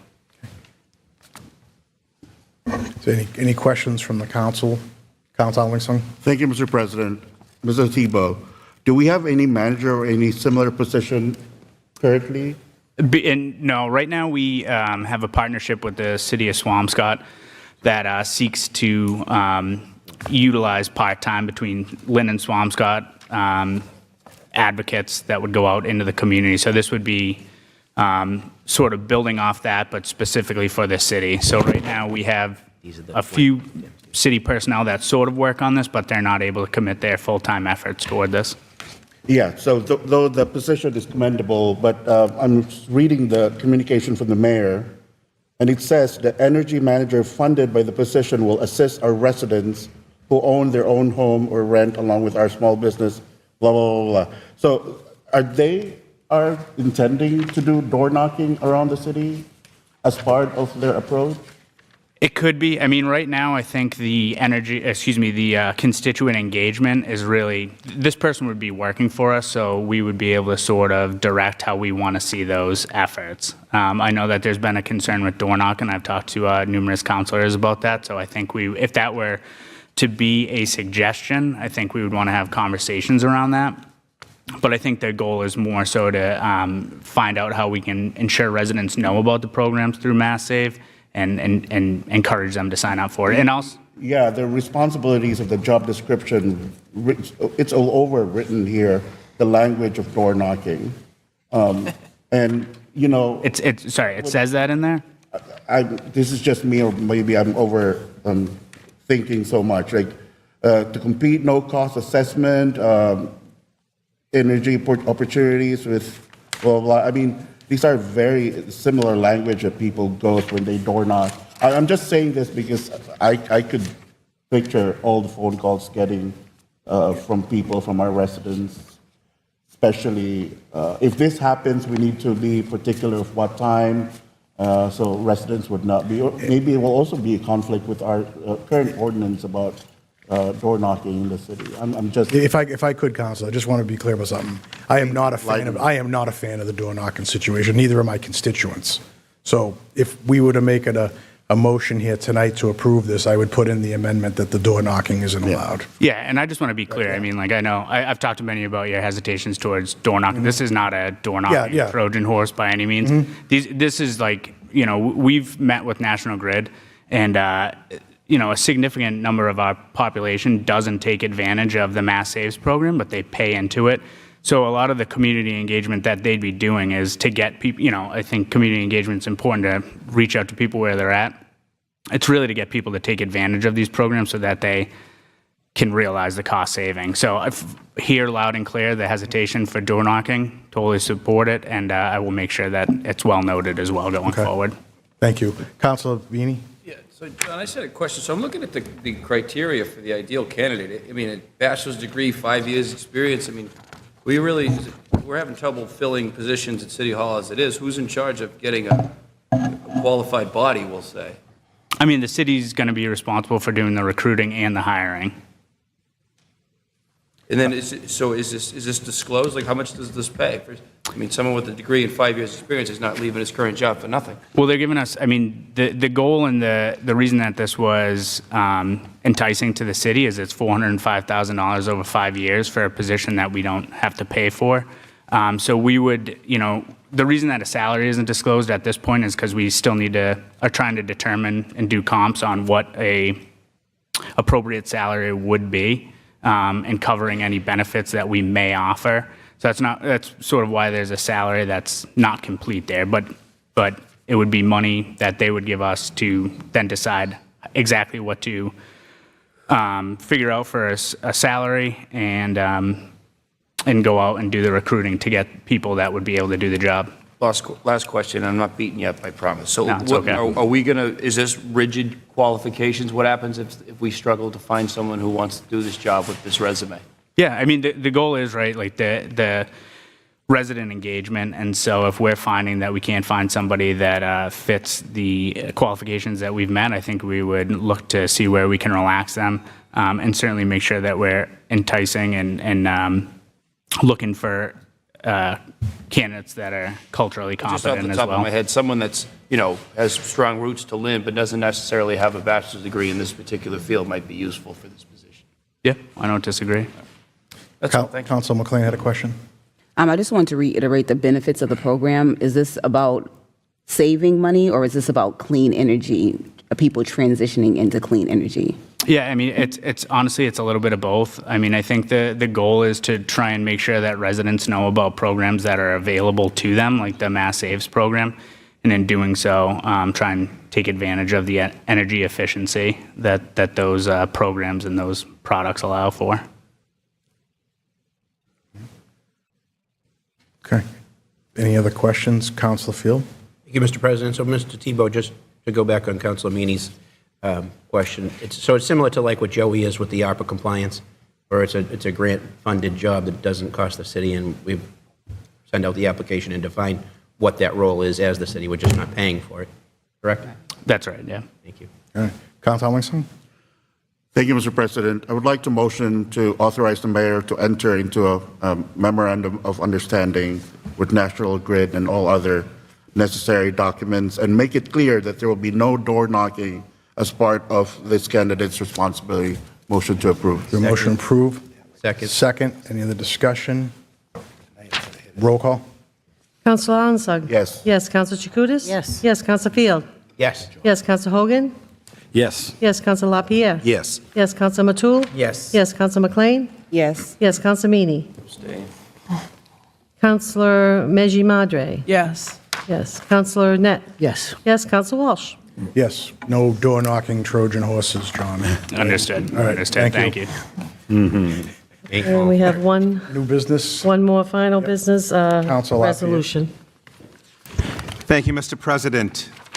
Just by way of background, first I want to recognize Dr. Yvonne Alvarez in the audience, our superintendent, and Lynn Teachers Union leadership, who is also in the audience as we ponder this resolution that is before us. And by way of background, this resolution comes before you as a result of the KIP Academy of Lynn putting in a pernicious proposal to almost double the current enrollment at the school itself. As you are well aware, my colleagues, they are a K-12 district. They've been around our city for almost 30 years, going from a small basement at the Lower Hall Church of Holy Family on Bessem Street to now multi-campuses on Wheeler and on High Rock Ave, in the Highlands. This proposal will not be in our hands. This decision-making will not be in this council's hands. Rather, it is being done out of Everett at the Department of Elementary and Secondary Education through the Commissioner, Commissioner Johnston, and the BESI Board, which is the Board of Elementary and Secondary Education. We will be lucky if we have to earn or be granted a hearing that might take place in the city in December, where people can offer public testimony. This is not a public hearing. Rather, this is a resolution this evening that I would like to put before my council colleagues. We are already currently giving out of Chapter 70 money, as of the last budget cycle, almost $30 million to the KIPP school system. And we cannot maintain that level of dollars. This would, in essence, almost double, as I say, both in seats and in money. We would essentially be risking every child's per pupil expenditure to the tune of about $24 million as they ramp up expansion each and every school year out of our Lynn Public Schools Chapter 70 money that we get from both the city and the state. It's not sustainable. It's not a sustainable model. This council didn't come up with the model. There's only one pool of resources, and I think it ought to be going to our 17,000 plus Lynn Public Schools that we educate every day. And seeing that, our counterparts on the Lynn School Committee took a unanimous vote on Thursday night to oppose this charter expansion as well. So with your permission and sorts, I would like to read the following resolution before it's voted upon. So, that being said, Lynn City Council resolution opposing further charter school expansion in Lynn. Whereas Desi and Bessie are also considering a request by KIPP Academy Lynn Charter School, KIPP Lynn, to expand its maximum number of seats by 1,300 from 1,957 to 3,200. And whereas KIPP Lynn is projected by Desi to drain more than $27 million from the Lynn Public Schools this year alone, with that amount set to grow larger under the expansion already underway. And whereas KIPP Lynn's new request to expand to a maximum of 3,200 seats would result in an additional drain of approximately $24 million from the Lynn Public Schools, reaching a total of more than $51 million in charter tuition payments from the Lynn Public Schools to KIPP Lynn. And whereas KIPP Lynn's student enrollment practices are inherently selective, relying heavily on a complex lottery process, preference at admissions for siblings of current students, and a primary entry point of kindergarten, all of which result in a student composition that is markedly different from that found in the Lynn Public Schools. And whereas the Lynn Public Schools with open arms routinely enroll students in all grades at all times of the year and from all family backgrounds, including recent immigrants with little or no English proficiency, and students who may have significant academic and social emotional needs. And whereas DESE data confirm that KIPP Lynn does not serve students with the same complex needs as students in the Lynn Public Schools, particularly English language learners and special education students. And whereas the Lynn Public Schools have reported that KIPP Lynn students routinely return to the Lynn Public Schools during the middle of the school year, undercutting KIPP's claims of strong student retention. And whereas the Lynn Public Schools have a long and proud tradition of excellence and innovation while remaining committed to serving all students on an equal basis, and whereas further charter expansion and the accompanying drain of resources would threaten the excellent and innovative programs offered by the Lynn Public Schools to the detriment of the more than 16,000 students served by LPS. And whereas further charter expansion could create a separate and unequal two-tiered school system in Lynn, undermining our community's commitment to equity and equal opportunity for all. And whereas Lynn residents clearly do not want further charter expansion in their community, as evidenced by Lynn's overwhelming 62 to 38% vote against Question 2 in 2016, and whereas Lynn residents should have authority over how their tax dollars are invested in their public schools, as opposed to having decisions imposed on them by an appointed state-level board that is unaccountable to the Lynn community. Therefore, be it resolved that the Lynn City Council stands in strong opposition to further charter school expansion in Lynn, including its opposition to the request by KIPP Lynn to expand their seats, and be it further resolved that the Lynn City Council shall communicate this opposition to DESE, Acting Commissioner Johnston, and Bessie, with a copy of this resolution going to all parties, and shall urge all other city, community, and school leaders in Lynn to stand against charter expansion and to voice their opposition to DESE, the Commissioner, and Bessie. This would be adopted on Tuesday, October 15th by this council upon a vote. Thank you. All right, so we have a motion. Second. We have a second. Any discussion on this? I would like to make a statement about it. Councilor Madry. Thank you, Mr. President. So my thoughts on the possible KIPP Lynn expansion.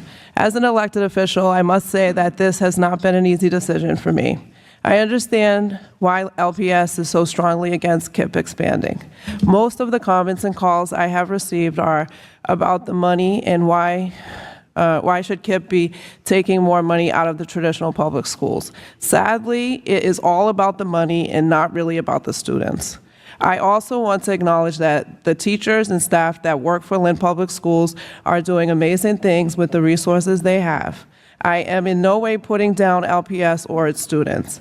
I must, however, speak to the fact that I am a KIPP parent and my son is a senior this year. I couldn't be more proud. I have been a KIPP parent since 2010, and although I don't think KIPP is perfect, I am very grateful for having had the opportunity to have my kids attend there. At the end of the day, this is about the students and denying opportunity to thousands of KIPP families. Yes, you heard that correct. There are currently over 1,700 students on the wait list to get into KIPP. Because LPS has fallen into the bottom 10% is the reason that KIPP can apply for more seats. Perhaps LPS should be talking about their plans on how to get out of the bottom 10%. Let's look in the mirror and acknowledge that teachers and students need more support.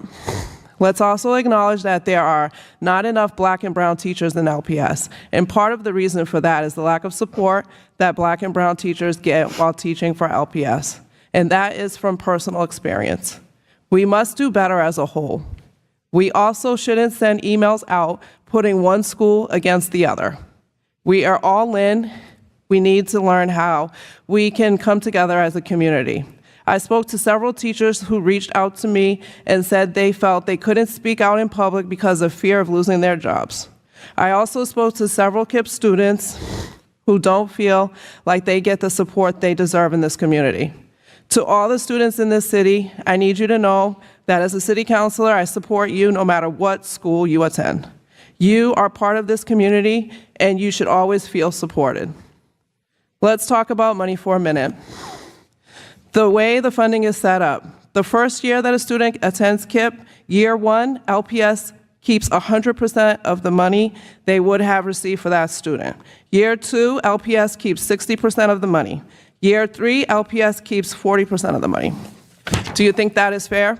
I agree, the funding formula should be changed, and the money that is spent to educate a child should go to whatever school that child attends. Let's say for this school year, KIPP enrolled 120 kindergartners. LPS gets the money for those 120 kindergartners, even though they never stepped into their buildings. Is that fair? Does that make sense? That is the reality. I agree, all schools need more funding and more resources, but we should really think about the fact that KIPP Lynn is proving that they can do a great job educating our students. They should be celebrated and not condemned. LPS could learn a lot from KIPP instead of throwing shots. Let's also talk about the fact that LPS is overcrowded. They have classrooms that have over 30 kids in a class. Why fight this expansion so hard when the reality is that there isn't enough room in LPS? Can we also mention the fact that families who decide to send their children to KIPP are looked down at in this community? Is that right? Nobody should judge somebody based on a decision they have made for their child. To deny this expansion would deny opportunity to thousands of kids. Please think about that. Again, we must come together and prioritize a positive educational experience for all Lynn students. Thank you. Thank you. Council McLean? My son also graduated from KIPP in around 2018, anyway, he's 25 years old. So I am a KIPP mom as well. And I am happy that KIPP has a place in our city. I think it is an option that is necessary due to the lack of Black and brown teachers in our public school system. And it's a well-oiled machine. KIPP has private funding, and it also gets funding from the state as well. So what they do is really a niche for that school, and it has a place here. And they have kindergarten to 12th grade now, every age group can now access that school, even though there's a lottery and it's cut off at a certain time, and there's certain things that are happening where, families get access to this because they know about it and they know how to apply and they know what to do. And not all families know how to do that. There's families that come here that are immigrant families, or they just are new parents and aren't aware of the process or how to apply for education as far as a charter school would go. And Lynn Public Schools is open to everybody all the time. It's an institution that we need as well. We need an institution where kids can just come in and be educated, and anybody can be educated at any point during the year. And that's what LPS offers. So I feel that because LPS is what it is, and it allows access to any child at any point, no matter if they are, they have, special needs. And LPS has its issues. I'm an LPS student. My niece recently graduated from Lynn Tech. She went through LPS. All my family has, and I know the issues that LPS has. And I'm happy to say that it's come to a point where the school system is improving, and I wouldn't want to see it go back to the way it was before. I want to see LPS continue to improve and continue to be that entity where anyone can go at any time. And that is why I'm going to support this resolution. But I do believe that LPS needs to work more with the council. And, when you come to get support from the council, but you don't really, involve the council in any of the situations that are happening. There's like a hard line between being a council member and the Lynn Public School System, and we don't communicate, and I believe that needs to stop as well. But like I said, LPS has its place, and KIPP Academy has its place. Both institutions are very important. Any other discussion? Council Lapierre. Thank you, Mr. President. I know this is not a public hearing, but I was given this statement that I'd like to read on behalf of Sheila O'Neill. Sheila resides at 200 Locust Street. It says, "Good evening. Sheila O'Neill, 200 Locust Street, President of the Lynn Teachers Union. I rise in support of this resolution opposing the expansion of the KIPP Charter School.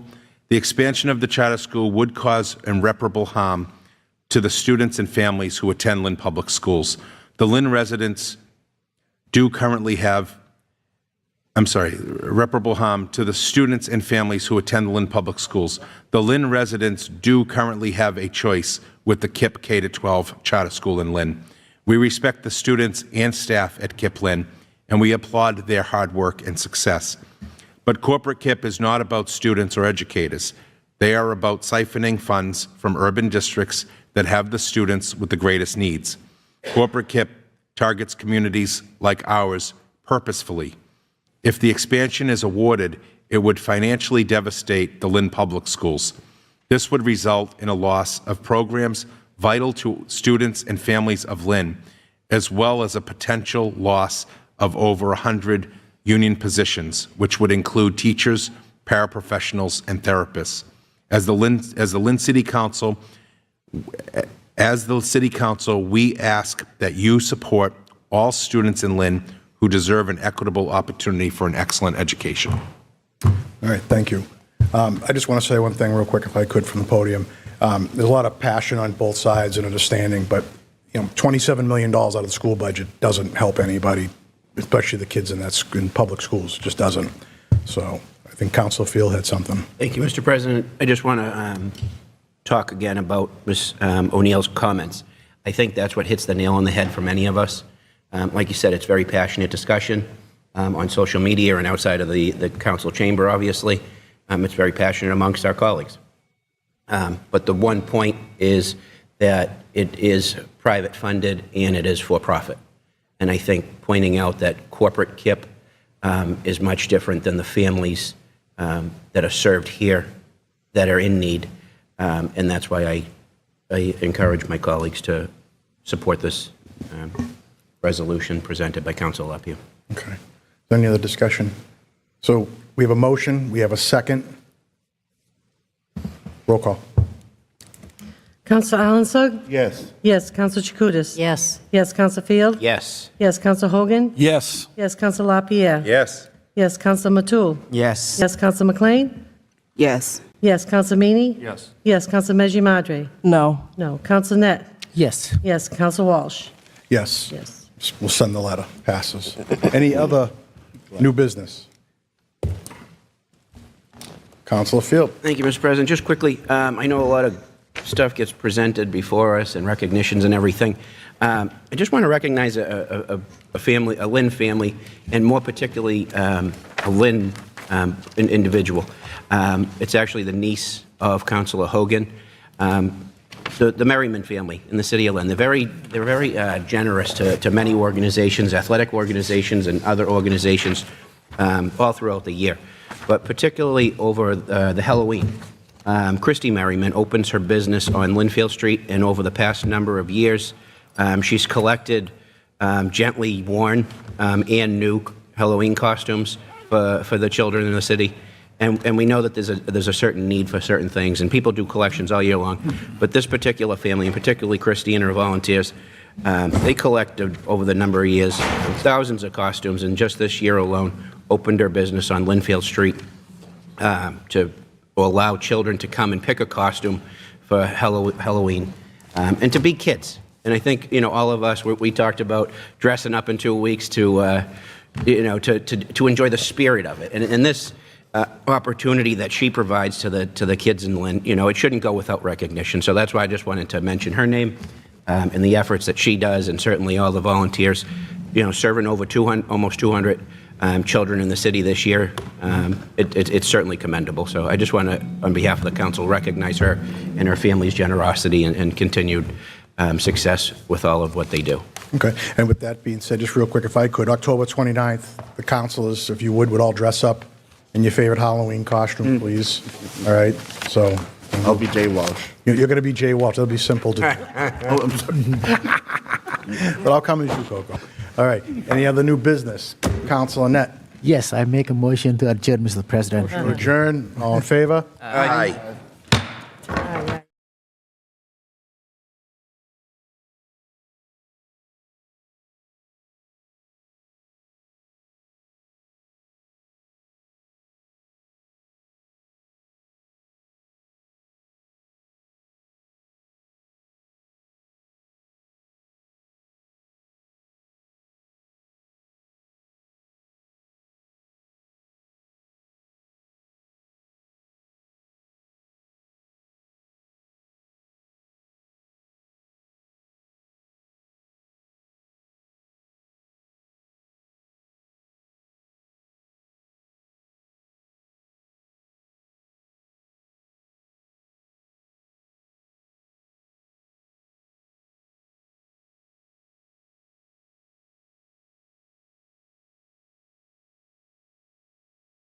Best practices that we'll incorporate into the study's recommendations. Here, we're focused on the reality that downtown Lynn will continue to be a location reliant on travel by automobile and balance parking needs with a vision of a vibrant setting for downtown Lynn's growing residential population. We'll now study how different transportation networks are connected to the parking system. The high density of streets in downtown Lynn, presence of the commuter rail viaduct, and the number and density of one-way streets can be challenging to navigate for infrequent visitors of downtown.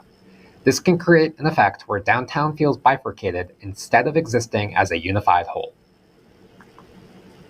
The commuter rail viaduct, long street corridors, and hilly terrain can make walking in downtown Lynn challenging. Heavy vehicle traffic and lack of consistent safety enhancements can make walking unpleasant, even for short trips, and particularly for those with mobility challenges. This slide shows how the pedestrian experience varies throughout downtown. Some areas have wider walkways with landscaping and are well lit, while others require navigating through narrow paths in inactive or unmaintained areas.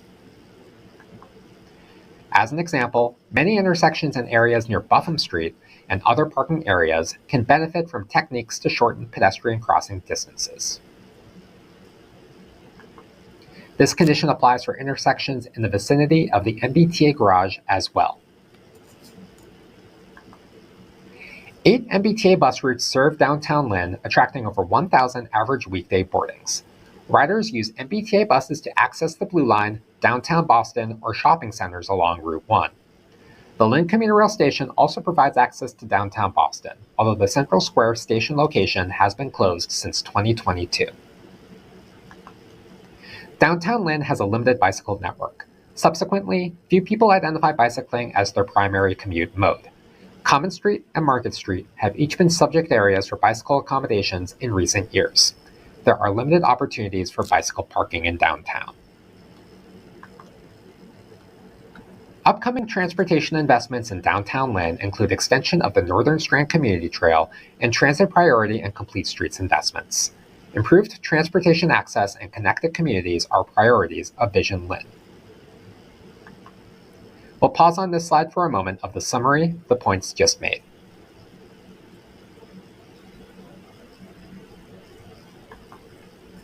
Improvements to the multimodal infrastructure network benefit the parking system by reducing demand for parking, as well as allowing motorists to feel more comfortable walking greater distances between a parking space and their destination. A more intuitive circulation and wayfinding network will serve the parking system as an improved asset. This section discusses where parking is located and how it's used. A complete understanding of parking supply and regulations is a basic component to understanding parking patterns. The study documented public and private parking facilities, both on-street and off-street, in the downtown Lynn study area. To gather the most accurate understanding of downtown Lynn's existing parking, we recorded regulations as they would be viewed by a first-time visitor to downtown, representing the current signage and usage of parking areas rather than the ownership status. Most on-street parking in downtown is subject to price or time regulations, denoted in green or blue on the map to the right. Time-restricted spaces are mostly located near commercial destinations. Loading and short-term spaces are very limited. Finally, most on-street parking in outlying residential areas is unregulated. The city manages nearly all on-street spaces in 6 off-street lots. For paid parking, this represents over 1,000 parking spaces operated under a variety of different styles. Different off-street lots allow for different types of parking permits, while the City Hall and Spring Street lots are more restrictive in terms of their usage. All on-street paid parking is subject to a 2-hour limit during the payment period. The parking department, as of early 2024, deploys a combination of kiosks and meters for parking payments. Mobile app payment is also allowed. There are 119 parking meters and 15 kiosks in downtown Lynn as of early 2024. About 2/3 of downtown Lynn's overall inventory is off-street, with the majority of this off-street supply restricted to the public. In essence, restricted spaces can be considered as unavailable for general use. Communities across New England and the nation have identified opportunities for opening up this supply to other users, as a way of reducing the unnecessary expansion of supply for public use. Downtown Lynn has few on-street loading zones, particularly in areas dense with commercial uses requiring regular deliveries of goods. This can lead to double parking on city streets, contributing to traffic congestion. Parklets use on-street parking to expand pedestrian amenities or provide outdoor eating space. Parklets attract passing pedestrian traffic and encourage visitors to visit nearby businesses and spend more time there. Lynn currently has no formal programs, policies, or zoning ordinances outlining procedures related to parklet installation. Currently, there are no defined requirements for the provision of handicapped parking spaces and off-street parking facilities in the Lynn zoning ordinance. To request a handicapped parking space or sign, a request must be emailed to the parking department, which is then approved through Traffic Commission review. Statewide, electric vehicle sales continue to trend upward, with 2023 sales increasing 46% from the prior year. EV charging stations in downtown Lynn will be important for attracting visitors or accommodating residents who own electric vehicles.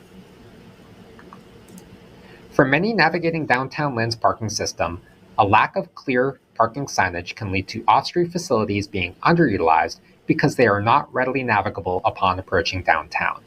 Confusion about where and how to park can lead to motorists occupying the closest available space to their destination, regardless of regulation or signage.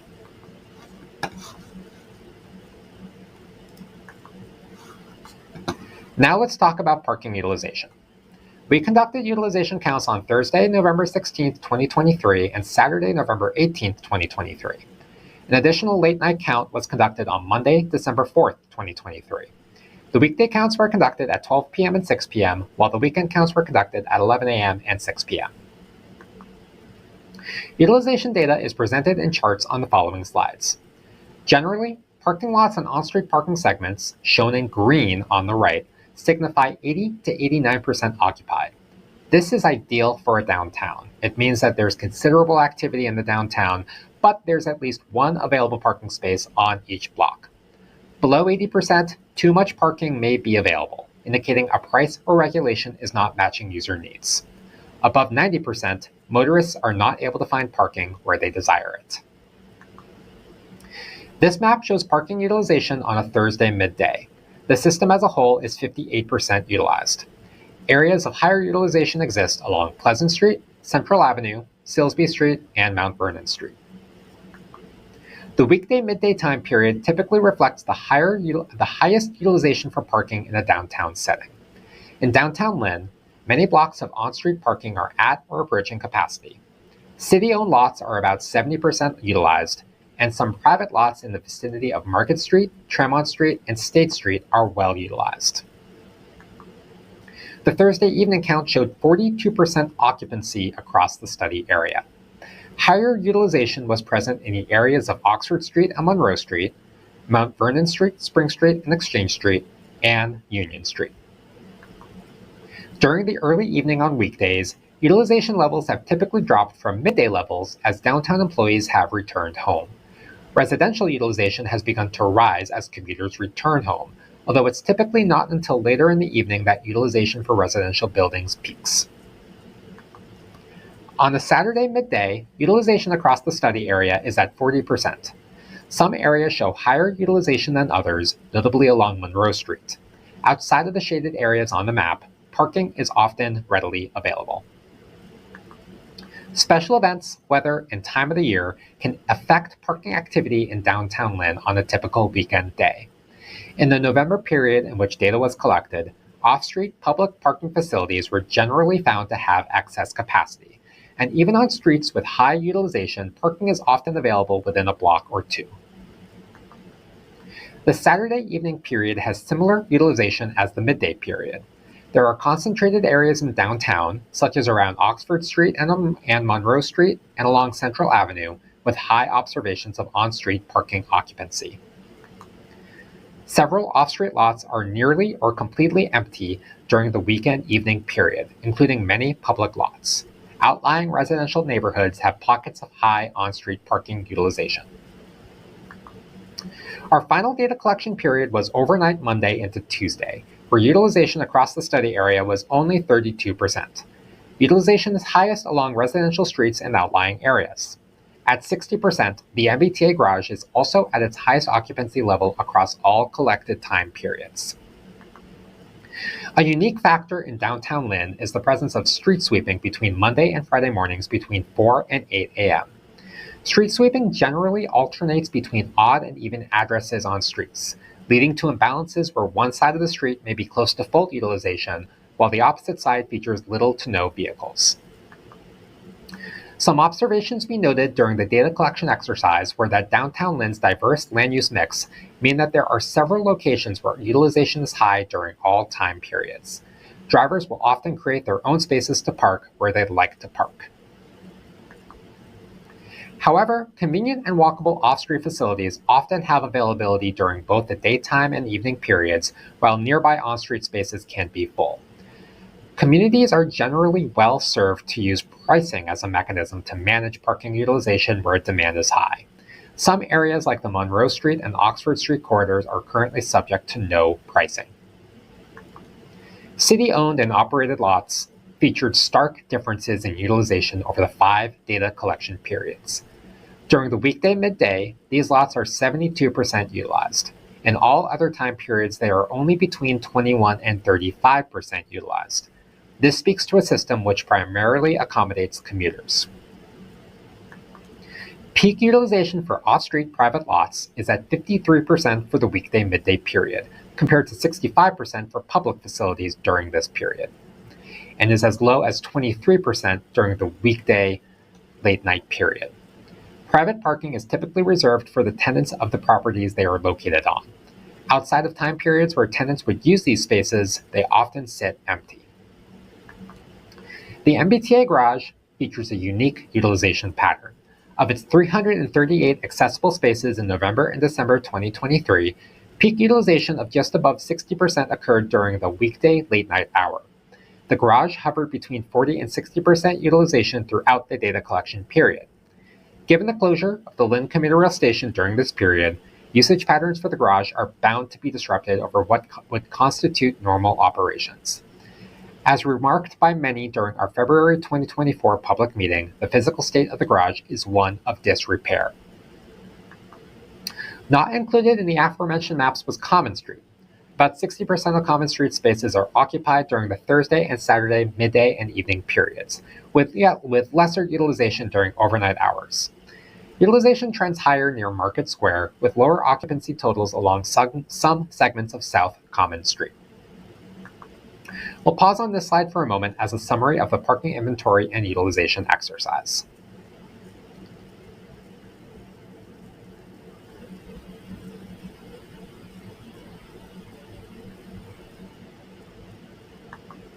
The recommendations of the study will focus on how a utilization target of 85 or 90%, as discussed earlier, can be achieved in more locations.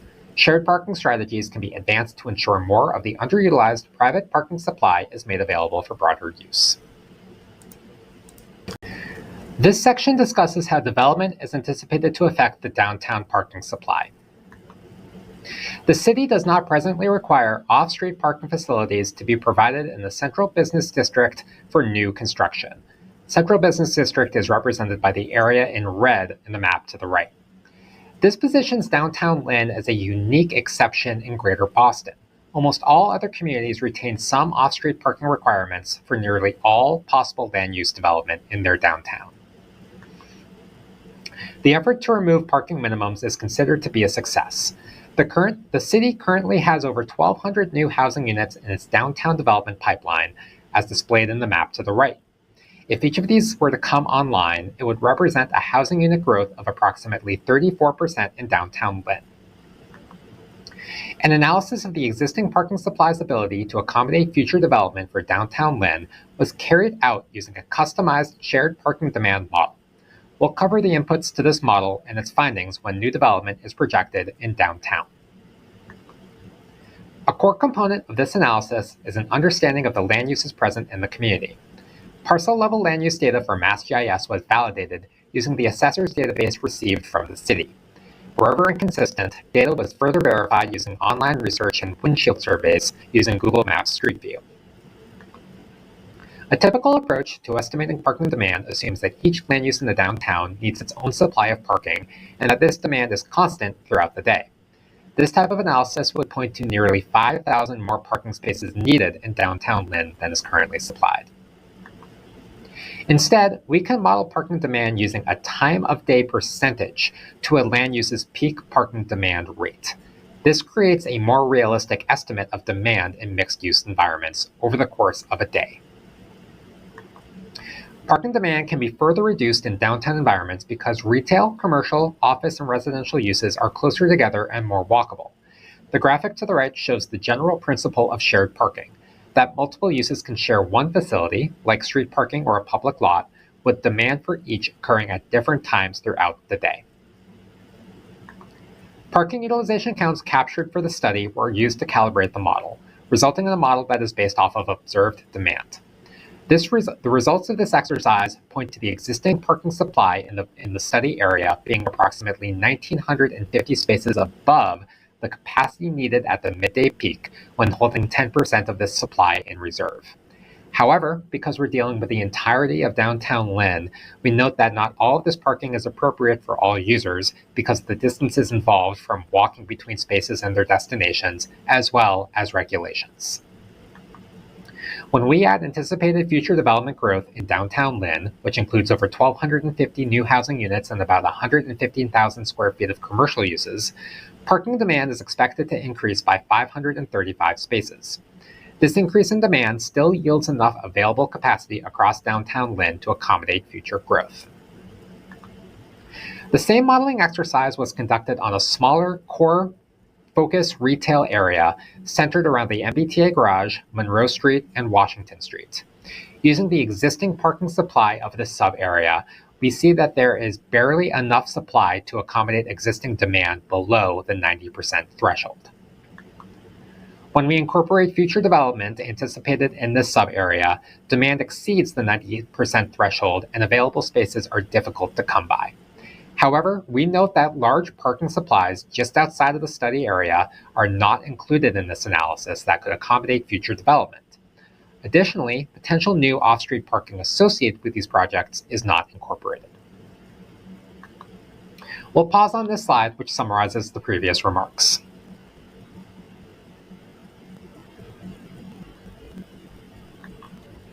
As mentioned earlier, a shared parking system can open up private parking supply for broader uses in areas where parking availability is constrained, such as in that core retail sub-area just profiled.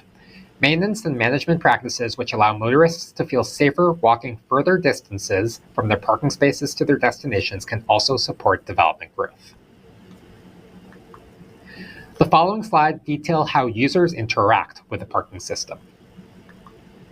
Whether a first-time visitor or a long-time resident, parking is often the first point of interaction that any visitor will have when arriving to downtown Lynn.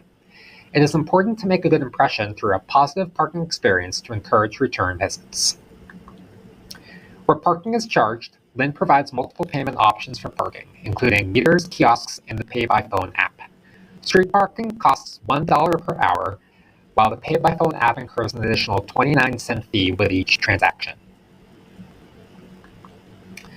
Kiosk locations are not always obvious for motorists. Business owners have noted they are unable to cite where the most convenient kiosk location is located for confused customers.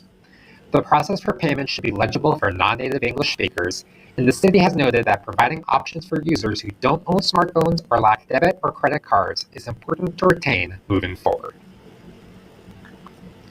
The design and condition of parking facilities can impact whether they are used by a visitor or perceived as appropriate to meet a visitor's needs. Parking lot design should follow the same goals of the broader urban landscape, providing safety, comfort, and appropriate amenities to elevate infrastructure from being purely functional. However, many of Lynn's public parking lots fall short of these ideals. Monthly permit prices range from $50 for day or night passes to $100 for 24-hour permits. These prices compare favorably to on-street parking, which is $1 per hour compared to an average of 30 cents per hour if employing a day permit over 20 days of a month. A centralized portal for parking information is important for helping residents and visitors make informed decisions about where and how and where they park. Lynn's Parking Department webpage is comprehensive and generally easy to navigate. 3 types of parking wayfinding signage were inventoried for this study. Directional signs always include an arrow and are essential for clearly directing parkers to parking areas, lots, or garages. Identification signs identify a specific facility and include information about how it operates. Finally, informational signs are targeted to pedestrians and often include more detailed information about the city's destinations, history, or programming. As a general best practice, wayfinding signage for a parking system should be clear, legible, and visually consistent to be reflective of association with the city and instantly recognizable. One shortcoming of Lynn's wayfinding system is that there is no wayfinding signage to direct bicyclists to bike parking, or pedestrian-level maps or signage to identify public parking near key destinations. The city's latest street sweeping protocol has been in effect since fall 2022 and was enacted in response to long-standing complaints and observations of daily accumulated street litter that impacted the cleanliness, safety, and comfort of downtown streets. In comparison to other cities, the frequency of street sweeping in Lynn is particularly high. Identifying when sweeping occurs for a specific area can be confusing. Notices shared on the city's social media account, seen on this slide, implies only Monday as being impacted, whereas street signage off to the right says otherwise. All on-street parking spaces in the downtown study area are subject to a parking ban in the event a snow advisory is declared. Residents can move their vehicles to several designated parking lots within each ward once the snow parking ban is announced. Feedback received as part of the study indicates some of the challenges the city has encountered relating to winter bans. A recent ban resulted in over 300 vehicles being towed as the predicted snowfall did not occur and residents presumed the ban protocol was no longer relevant. We'll pause on this slide summarizing key points about the parking experience in downtown Lynn.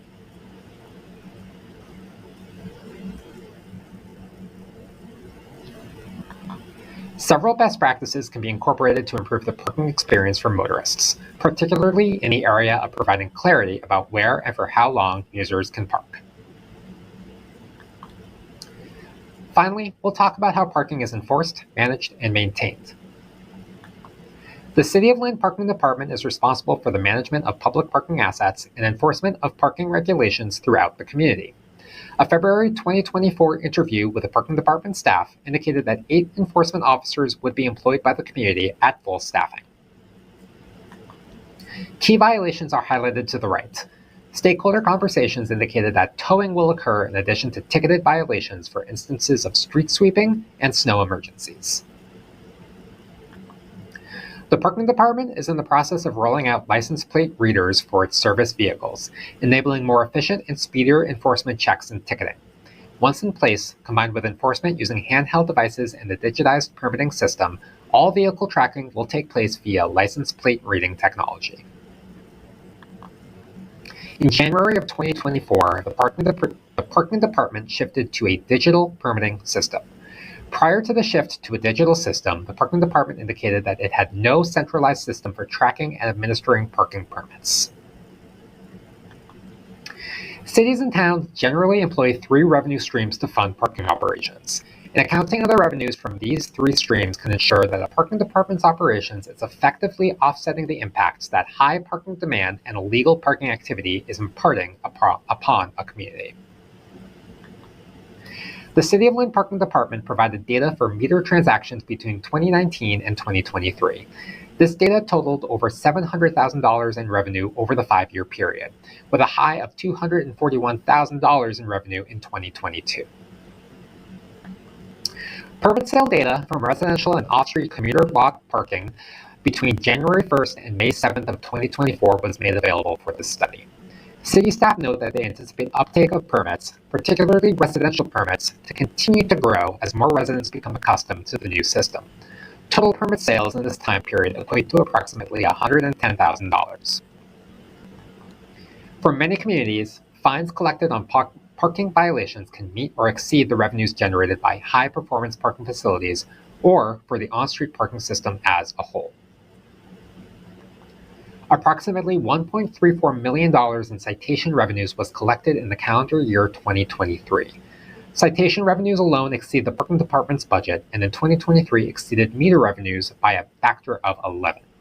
This speaks to a parking system where pricing can be used as a mechanism to allow users to pay for more legal parking sessions, rather than committing violations as part of a parking session. There are several parties which carry some administrative role in establishing and managing parking policies in the city. Any recommendations advanced out of the study must be cognizant of the structure of city government in initiating change in the community.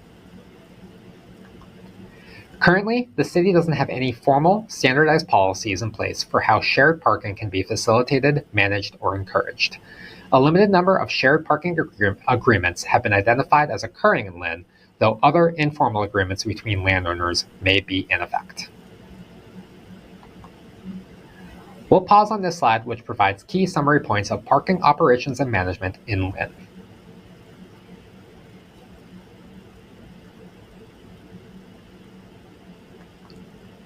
Best practices to be incorporated into recommendations include flexible permitting standards, including making more permit options and reforming violation standards so they are viewed by the community as fair.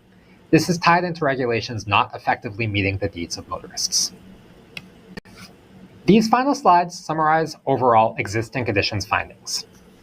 Many different user needs are not met by the city's current parking regulations. Time limit restrictions prevent parking for multiple hours at a time in many locations. Municipal facilities disallow different types of parking, and short-term and use-specific loading spaces are limited. Pricing is deployed haphazardly and does not effectively manage demand. Some of the areas with the highest demand that we observed are not subject to pricing, such as Oxford Street, Monroe Street, and Exchange Street. Meanwhile, on-street and off-street facilities are priced similarly, even though on-street spaces provide the best access to destinations. Violation fees are also low and do not effectively prevent illegal parking, as demonstrated by the number of citations that are issued by the parking department. Street maintenance conditions and practices also limit the parking system's success. Street sweeping multiple times each week makes overnight parking challenging. Lighting and other missing security elements limit feasible parking options. When users aren't willing to park a minute or two away from their destination for fears of safety and security, the parking system's performance is severely hindered as a result. Finally, there is ample system capacity for future growth, but the city is not positioned to fully utilize its shared capacity, as demonstrated by many empty spaces in private lots, even during peak times. Many best practices will be advanced as part of the study's recommendations. This includes addressing the 2-hour time limits present on many downtown streets for parking, which are an ineffective means to manage demand. Many public off-street parking facilities are limited to specific user types, restricting the flexibility of these facilities to be used at different time periods. Street segments with high parking utilization are provided for free, suggesting that pricing can be used as a means to manage demand more effectively. Lighting and other security features for public parking facilities are not always present, and with street sweeping occurring several nights each week, overnight parking options can feel limited. Wayfinding signage is also lacking throughout downtown and lacks consistent branding.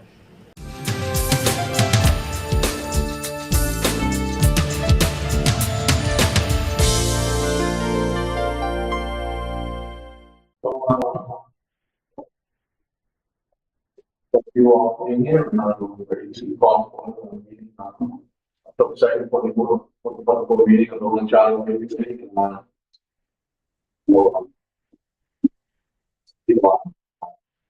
we may have one of our associates.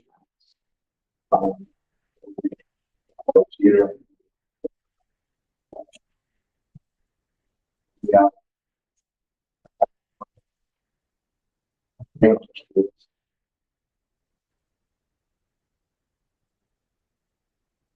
Present.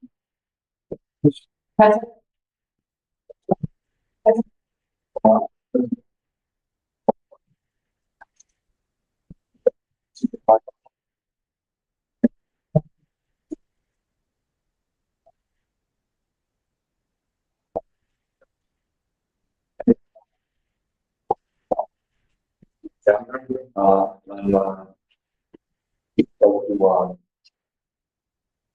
Entertain a motion to take a look at the agenda to the discussion about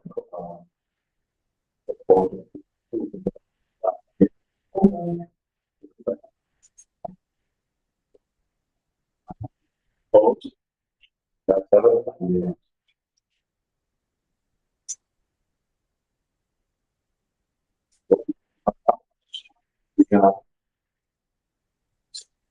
Yeah. Sure. And yeah, we'll start with Article 8, now becoming Article 9, general provisions. And I'll just do a read through for each section. Section 9-1, we're proposing some edits to Section B, periodic review. So, city shall provide each year ending in 4 for a review of the charter by a special committee consisting of, we're proposing 3 persons appointed by the city council, 4 persons appointed by the mayor. Some language change to the last sentence. A report of the committee shall be presented to the city council for review, and the council shall determine if amendments to the charter should be proposed. If anyone has any questions, please. We'll propose them.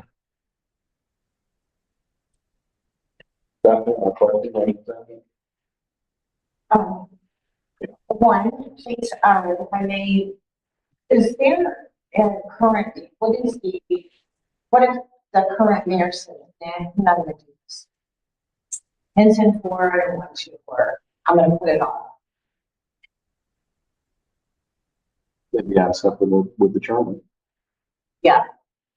And then so it'd be the city council to vote them? If they're. Yeah, and then have a periodic review. Or they just drag their feet, you know, it's like a year and then you four and it's, you know. I would think that we have to be efficient. Yeah.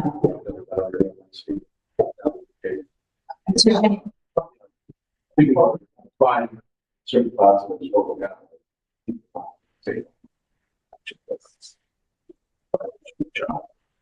And that would bubble up from the regular residents, not the city council.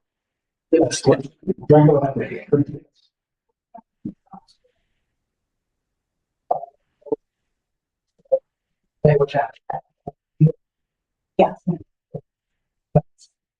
So it could go either way. Either way.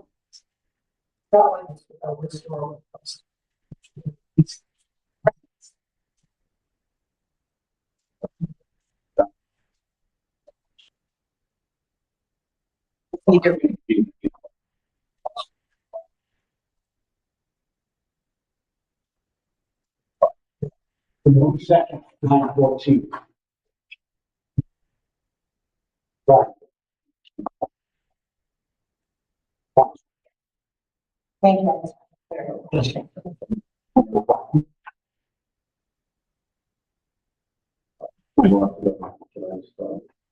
Sure. We're proposing no changes to Part 2, severability, or Part 3, specific provision of prevail. For Section 4, this is a minor tweak. Instead of until, it would be within 5 days following the date is filed. That's in reference to applicable rules and regulations about any city agency. Review ordinances, some minor changes here. Recommending some language changes, such revision, republication or republication shall be under the supervision. There's a small minor language changes. And at section 9-6, uniform procedures governing multiple member bodies. We've come up with some more concise language, and I'll read it all here. Section 8, officers. All appointed multiple member bodies shall elect a chair, a vice chair, and secretary, and any other officer if deemed necessary. B, meetings. All appointed multiple member bodies of the city shall meet regularly at times and places that the multiple member body, by the body's own rules, prescribe. Special meetings of any multiple member body shall be held at the chair's call or by a majority of members. Notice of the meeting shall be posted and required by law, except as otherwise authorized by law. All meetings of all multiple member bodies shall always be open to the public. C, meetings, documents, and submissions. Each appointed multiple member body shall determine its own rules and order of business. Each multiple member body shall provide for the keeping of agendas, minutes, and related submissions of its proceedings. All such documents shall be a public record, and certified copies shall be placed on file in the office of the city clerk within a reasonable period from the date of approval. D, voting. If requested by a member, a vote of appointed multiple member body shall be taken by a roll call vote, and the vote of each member shall be recorded in the minutes.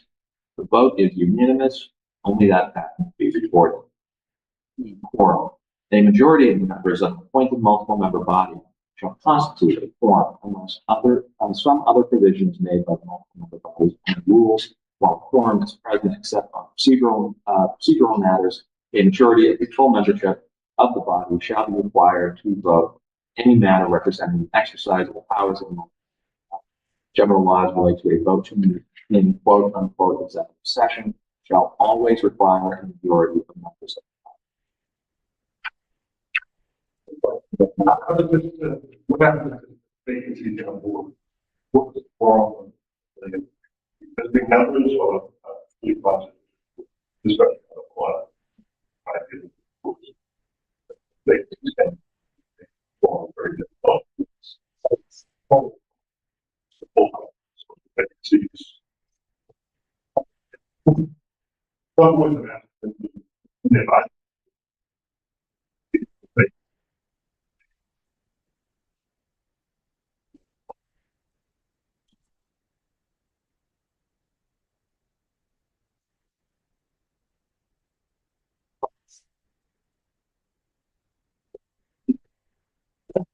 I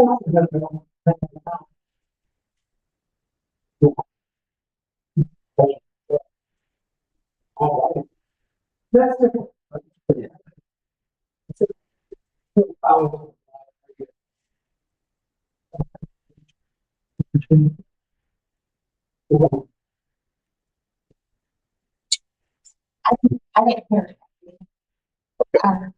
So I'm familiar with the Council on Aging Board, right? And so what I heard is, let's say we have 10 members and we have 2 vacancies, we still have to have 6 people to vote on something, or 6 people to carry something out. The 10 members, the job. But I have 2 people out. So now I only have 8 if everybody shows up. All right.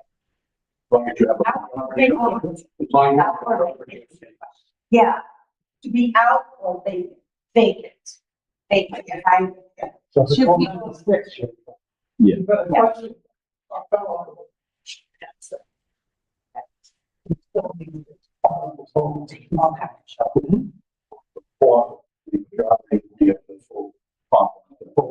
Even if it's vacant.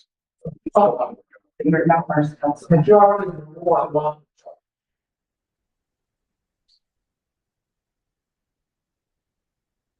Any other questions?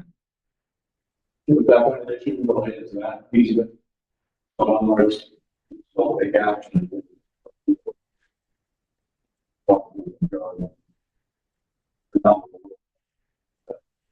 Yeah, we had that consultation, we go once at a time. Because we have to decisions and.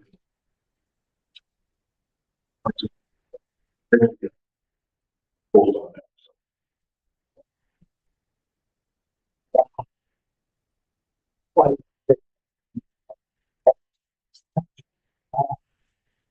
And the other thing I think was said too is that these boards might have their own bylaws, but it still has to mirror what's here. So like, they could say, you know, majority of the people there, they would have to. Whatever bylaws a multiple member body would construct would have to construct what we're proposing.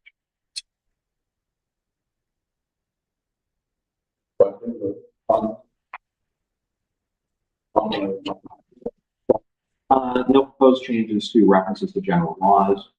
The old section 8-9 definition, we are proposing front loading in Article 1. So we'll be striking it from its place here in this particular article.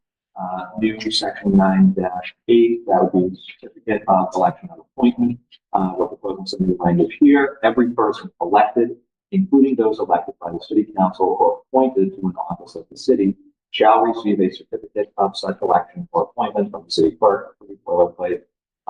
All said persons shall take or affirmation of their election or appointment for performing the duties of their office. A record of such an oath or affirmation shall be on file at the office of the city.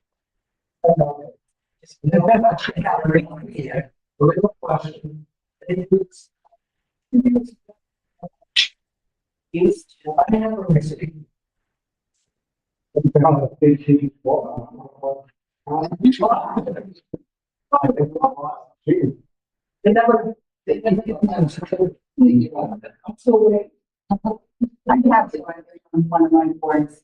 Yeah, but then there's one, especially black. Elected, I don't know. And, You know, city. we started dating. It's appointed, yes.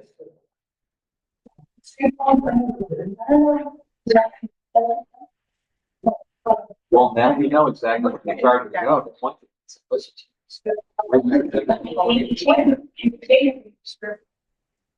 So Joy, I mean, do we need that in? I mean, that's just what I'm not saying. Like, I know it was saying in January, all those elected, they do in front of the public, they get sworn into office. So why give the clerk something else to do?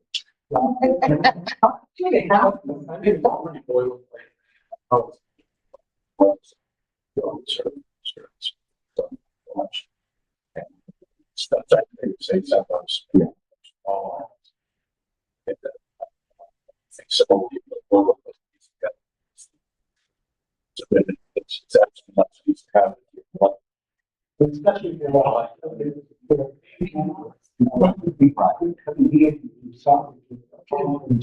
okay. Yeah.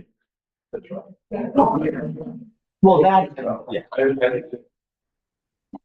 Much more so also beyond the individual involved, it's for the purposes of record keeping for. How I think this retreat would be. So what's the mechanism for ensuring that it's happening at the, like, I get it at the time of the state. Right. That's essentially the same provision. Honestly, there are.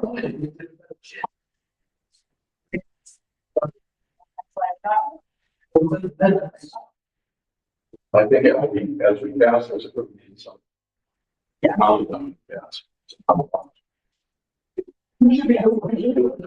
Yeah. 5 months. A little bit more ahead.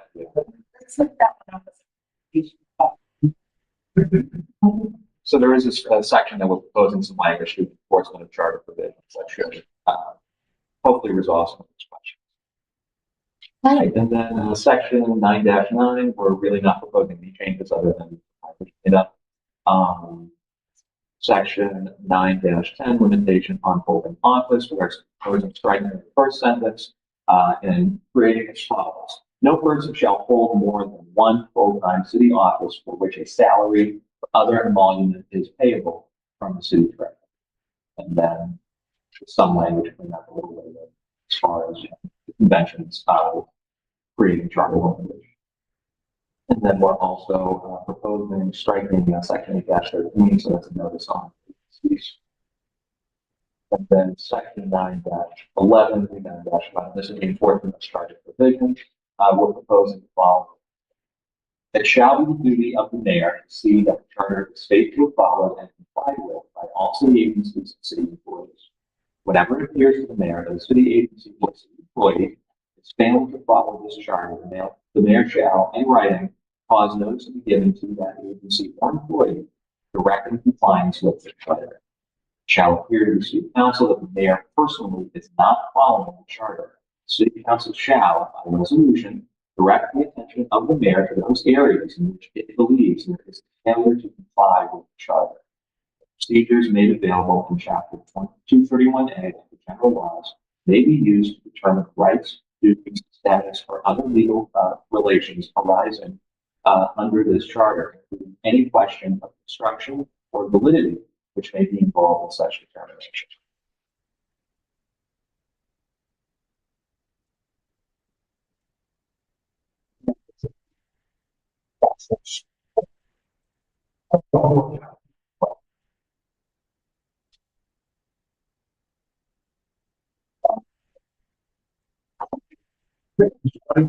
Where is the 13th going to go? You got an office better?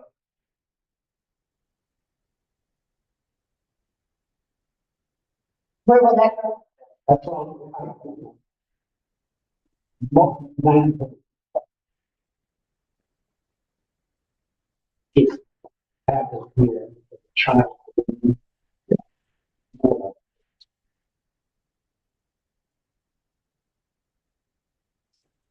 Notice, we're going to say notice of vacancies that really ends up getting handled personnel at department level. So they would have the discretion to, if there's a vacancy in a position, they post it. They're observing sort of modern HR practices. It's not necessarily outlined in the chart. So we're proposing that just gets struck, eliminated. But what about city office? Like, if there's a vacancy and the city council quit, then that would be handled by provisions that we've outlined in that portion. Yeah, in the legislative branch section. I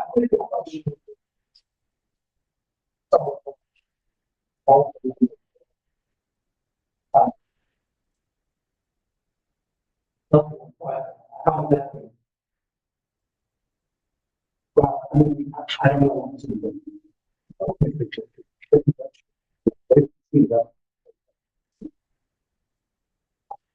I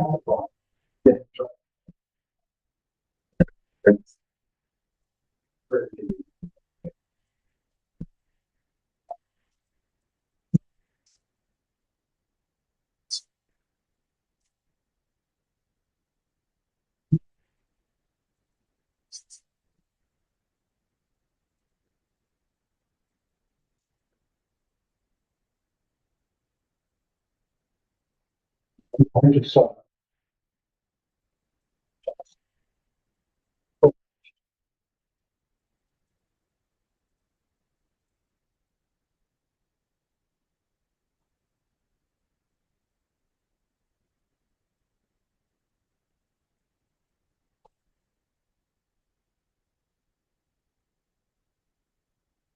Further down the further conversation as to whether or not the board should even exist if it cannot meet, it cannot be form, not enough people are interested in serving on it. Yes. Statutory, yeah.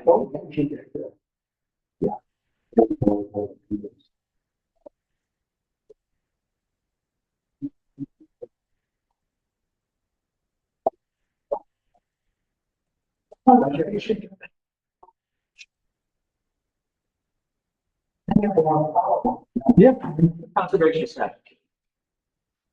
Watch it.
Right, we can't do it. So, exactly.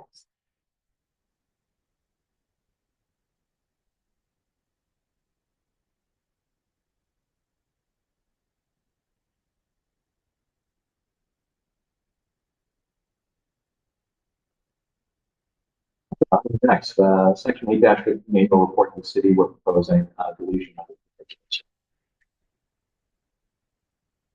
there's one section there that would bring us to new article 10, that would be transitional provisions.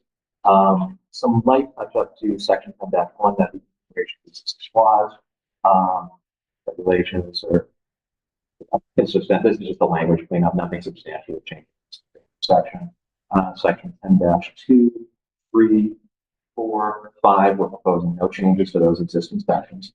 Section 10-6, and this is time of taking effect. This is going to be tailored to some of the changes that we discussed in this round of charter discussion. So we're proposing new language here, and I'll read it as follows. This charter shall become fully effective in January, except as otherwise provided in this section. Till such time as an administrative order or a series of administrative orders are adopted pursuant to Article 6, following offices and departments shall continue to exist and shall continue to perform the duties and responsibilities of said offices and departments as were performed at the time of the adoption of the charter. Board of Election Commissioners, Board of Assessors, and the Assessing Department, the Personnel Department, Department of Public Works, Chief Financial Officer, and the Department of Inspectional Services. So that essentially grandfathers in any of the departments that were discussed. Essentially, it's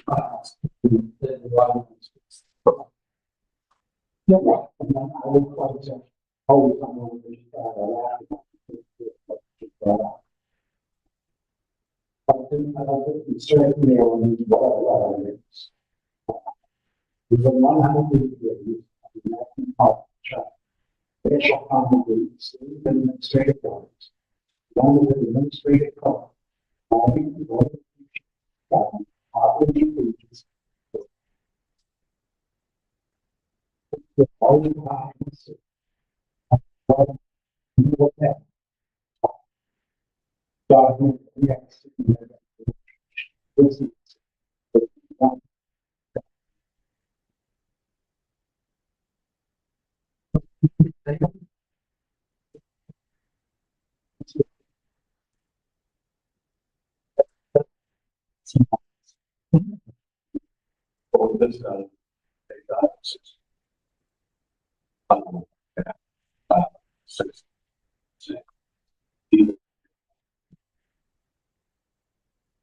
Yeah.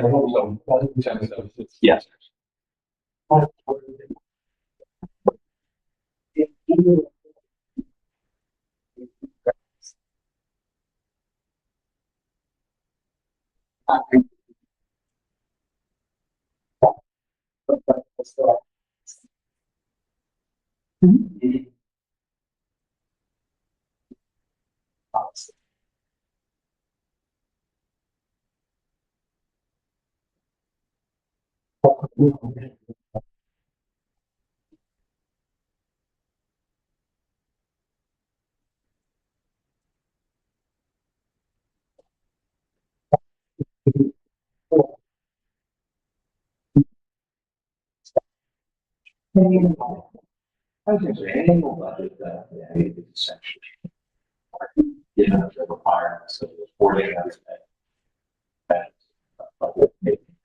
So it's sort of done for the center and side for all the members.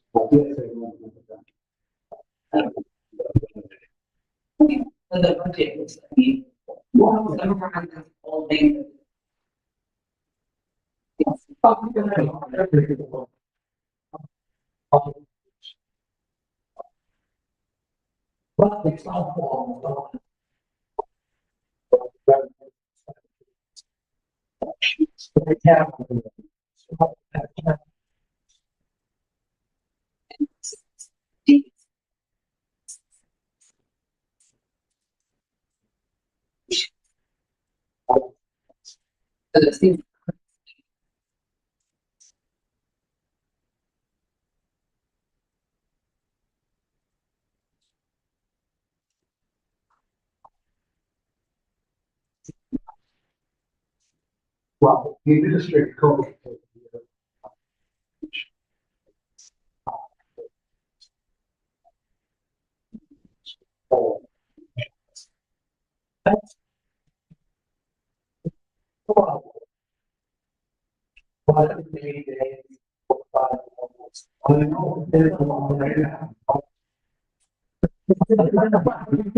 Yeah.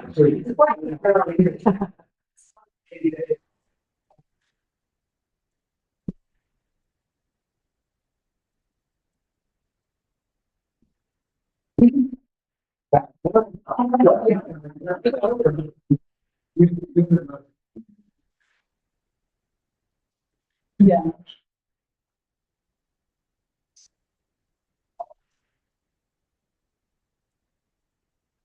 We found so that's the option. Essentially for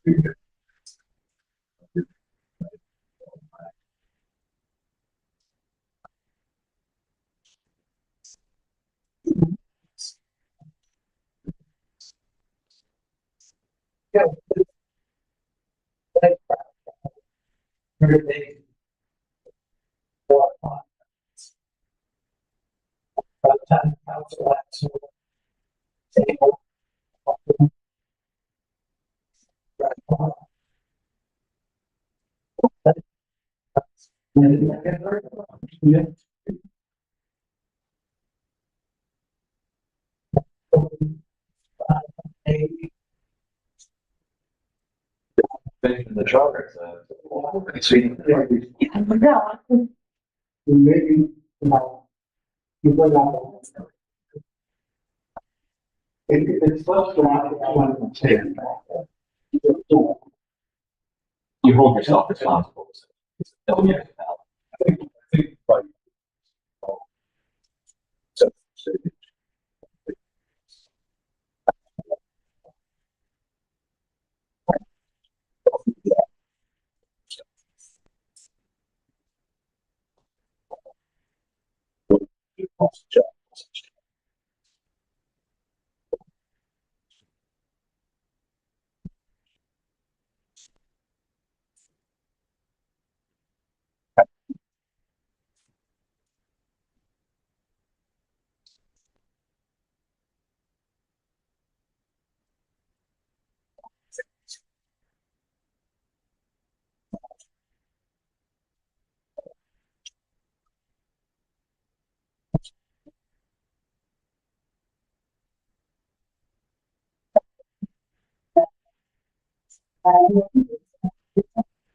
And then the mayor tells them that the obligations of the charter. And the other piece of it is that the charter allows for city projects. House.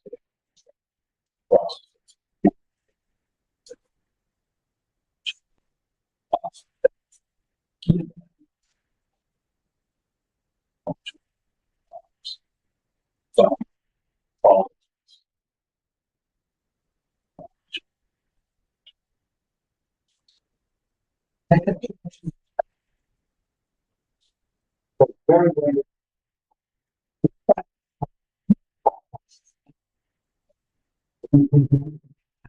Yep. You're not reading the charter.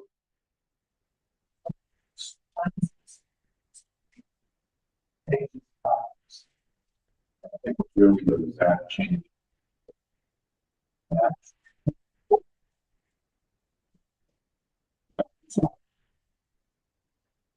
Okay.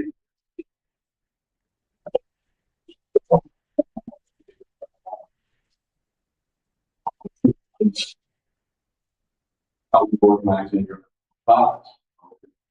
We've been up there for 2 weeks trying to get a petition for Foster. Yeah. Yeah. And Lynn is unique because of the work that. Straight. Change, say.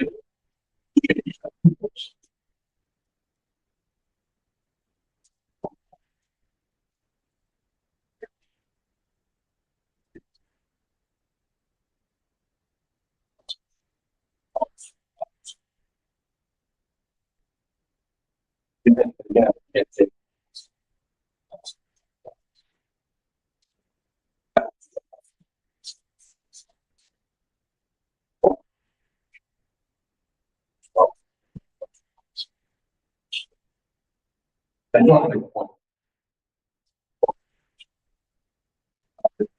Change of what you public convenience and all the, you know,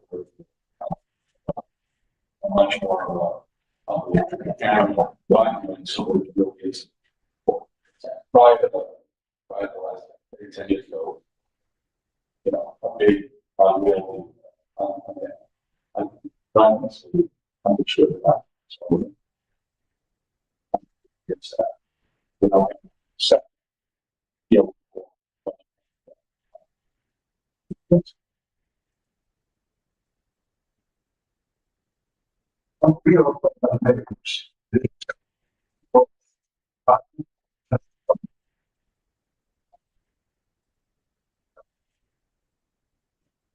Get a couple of minutes.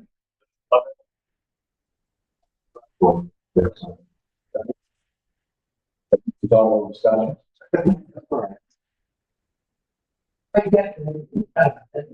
it's talking about food chain, so yeah, right. And agree on some of the problems that happen.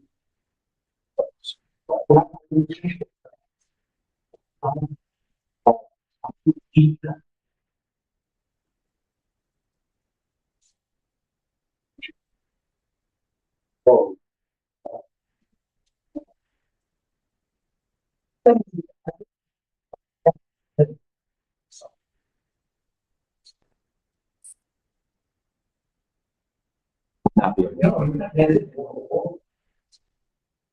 Yeah, listen, I mean, that's very important.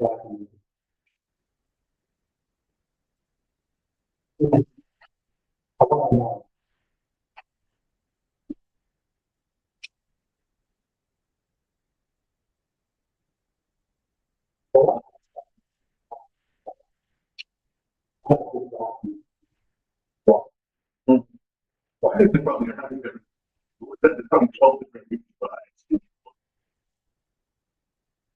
yeah, you handle that stuff. That should be the account. I mean, frankly, there's times and there's an agreement, existing provisions will prevail on that will take. But I think it's, well, so to get to the point of 50 days, I need to just say, okay, so approve this document, fight for what it is, or revisit this, move forward, so we can take care of it. Pretty hard, and then go up, and then, well, so. I don't that's a secondary maybe that's sufficient. Doesn't seem allow for paralysis. But in the corner. I think that's the goal. Yeah. Well said. You guys are. You figured out that that's part of it. It is. It's the name of the game. Well, I think when we get the final version of this, we see all of them on. It's dramatically outside or regional projects. It's a good job.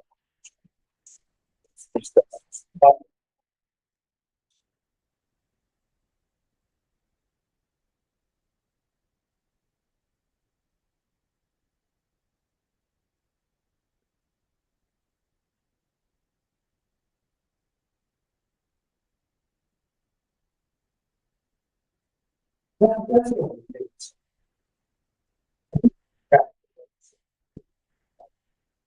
That's what it is. Sometimes one, yeah.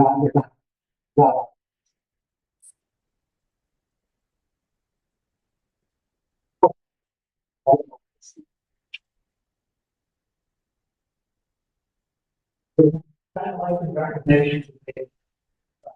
I need to walk.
Closing the innovation box.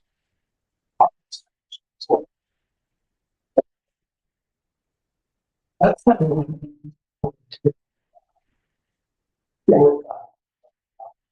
right. Yeah. Some of these inspections. It's on our. Right.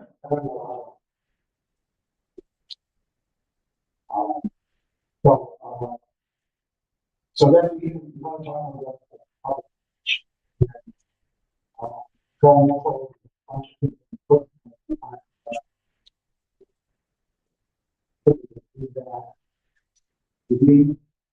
hopefully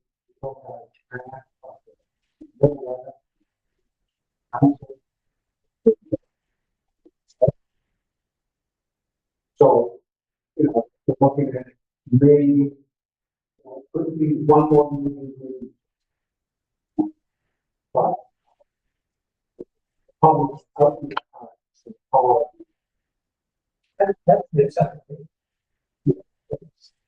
That will push this on.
Things that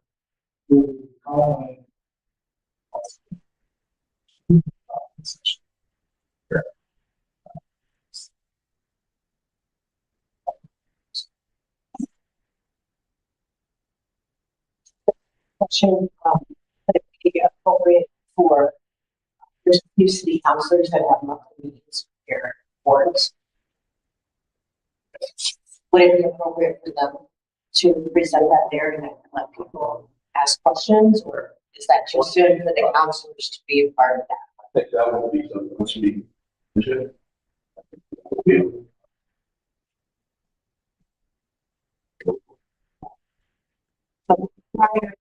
But when we're doing our outreach, that would not be appropriate at that time. I think, we can talk about that, but I think. There's not a lot to do it, so I think Well, I think- that might be. I think, Yeah. I think so. People would sell it, but councils. That people councils, the whole process that. We get it, we get it, we can take that.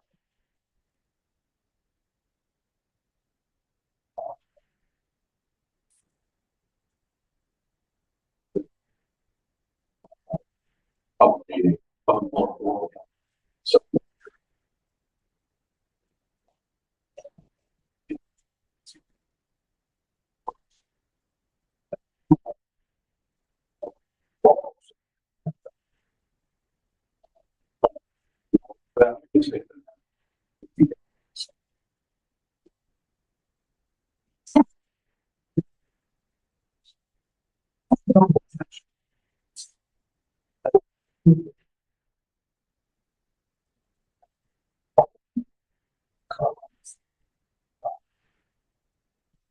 And also separation of powers hasn't gone anywhere.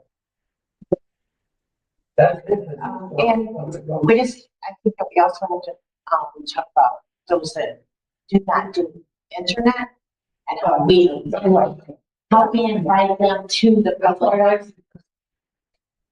No, but yes, I get that, but how do we let them know about? That's what I'm going to ask them in terms of like, how are we funding the equity lens to have a public process like this that would allow them.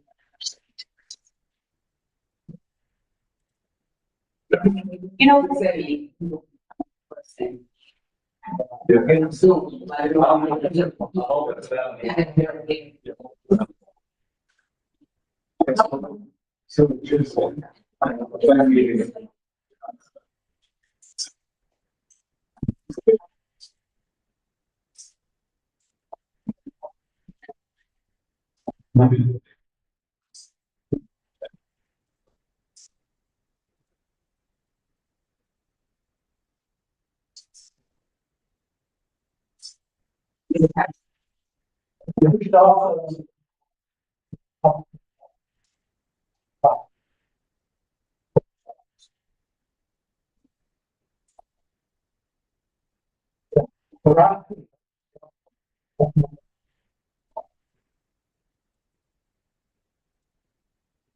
you know, and then what I notice is, you know, like a lot of cities, and it's no one administration, we just don't like use our own public spaces as much for announcements.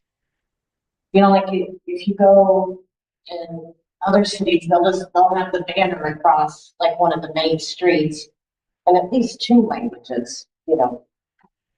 So something like that. Some of the more public things, I know we.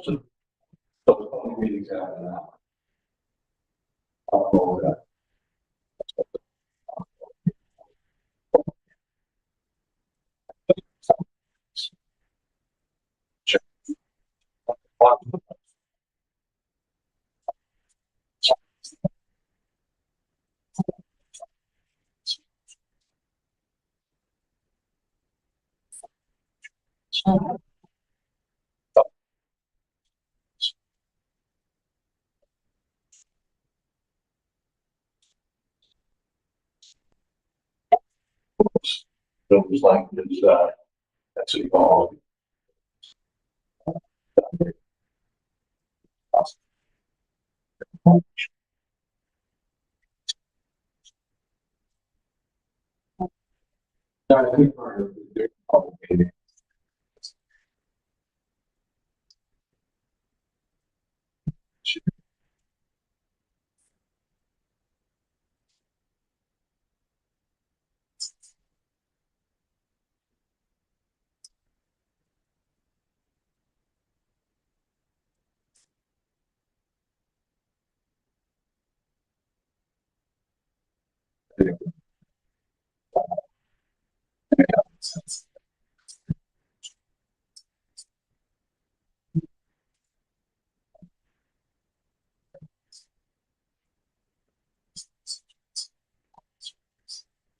Just to say about the public meeting, yeah, just.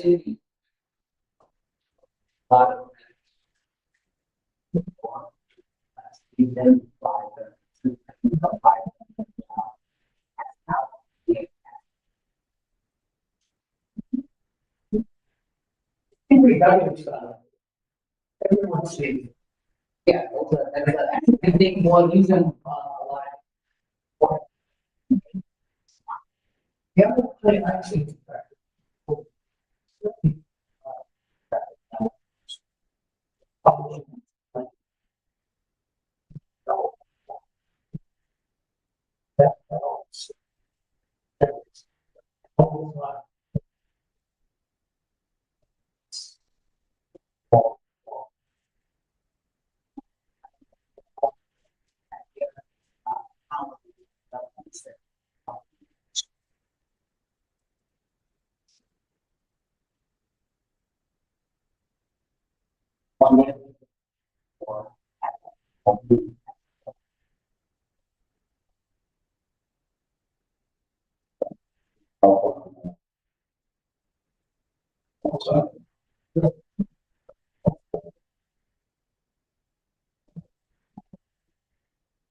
I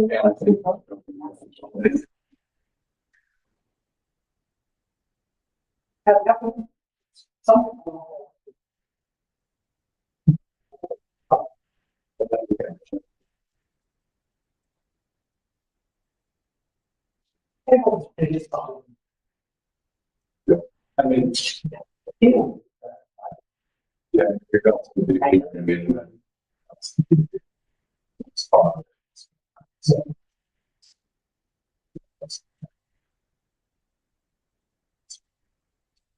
It's good unless you're handicapped. City Hall is not good if you're handicapped. Maybe somebody has to,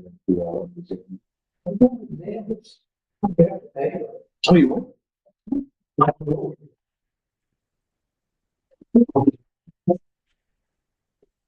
Yeah.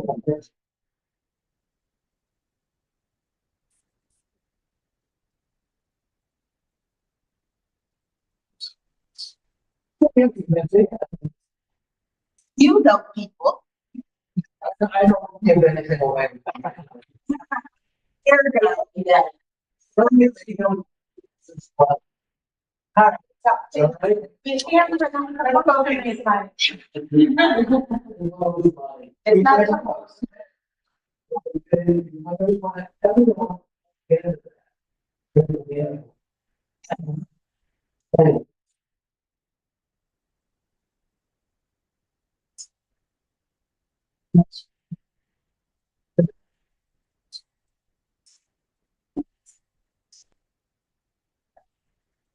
It's important stuff. That's the matter. Let's fight together.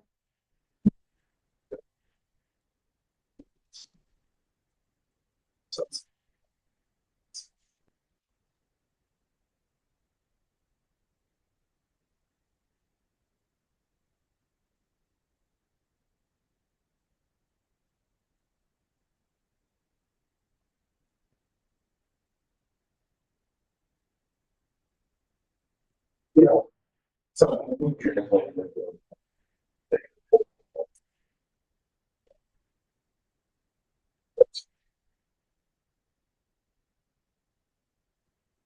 Yes.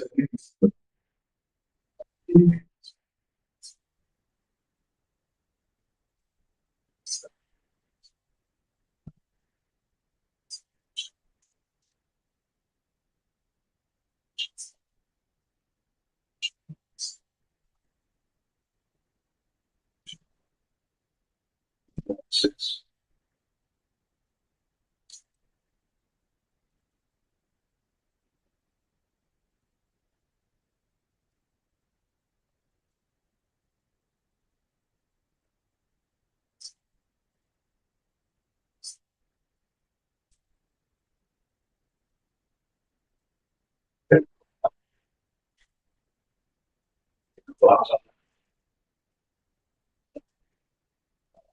So the next meeting would be.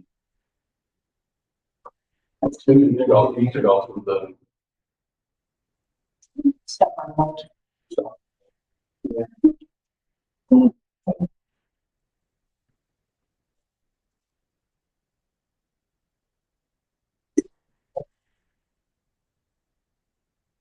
Second. Yeah.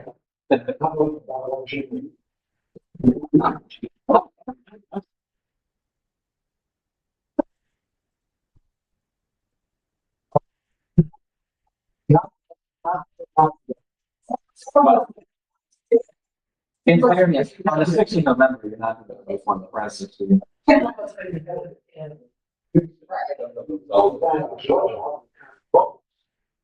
Oh, yeah, well, they might not think.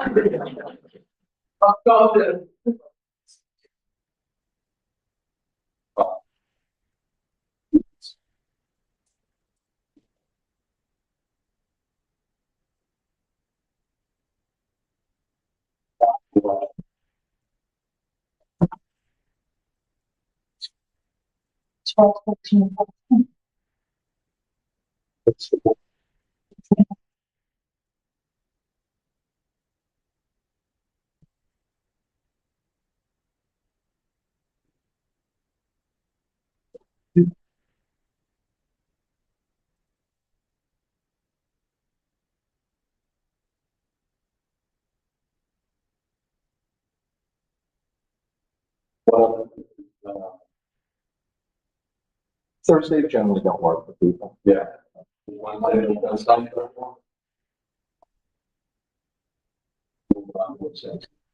Yeah.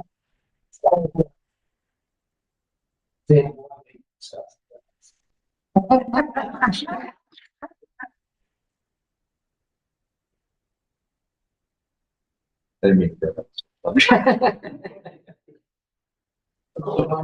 So what time is that meeting?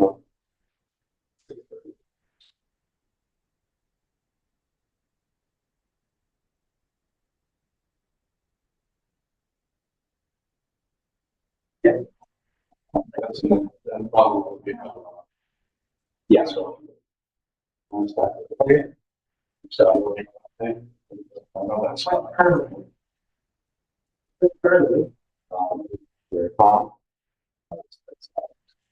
it's up to the committee how quickly consensus can be formed around recommendations. That's hard to predict, given that we put in all these consensus. We're looking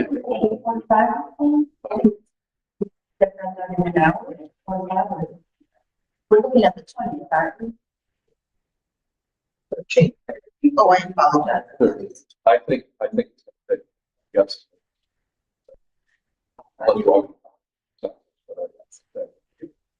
Broad discussion. Yeah. But that will be the last. Middle level. So that would be the last. Yeah. And the alternative is to do 2 meetings that deal with all of things that go wrong on that.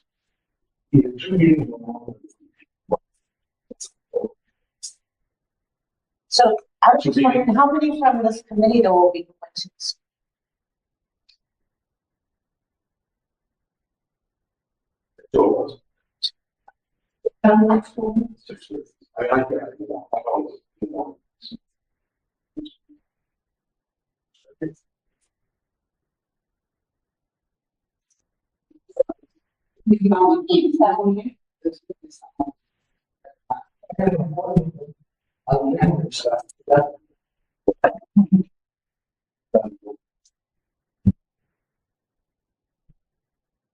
Yeah.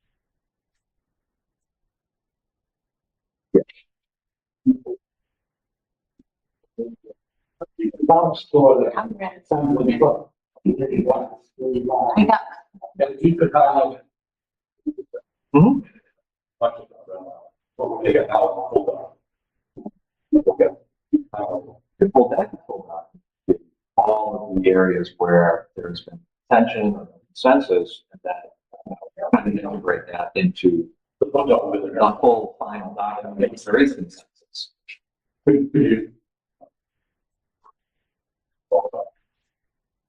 mean, depending on the changes that get made, moving them over and then condensing them. So we'll whatever we get right.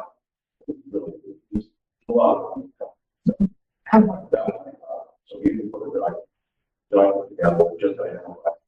together a full document, and we'll say all the changes that are going to be getting made, those will appear as if there are no changes being made at all, and then the places where there has been no consensus, we will edit it on the fly. Yeah, we can provide that to you all. Yeah, and they can be, you don't have to spell them out, you can just be like, the full committee. Yep. Filling that. Oh, yeah, I'm just going to highlight, that particular section. Yeah. Some just be making decisions. Right. Is it going to be 40 or is it going to be 45? That's what.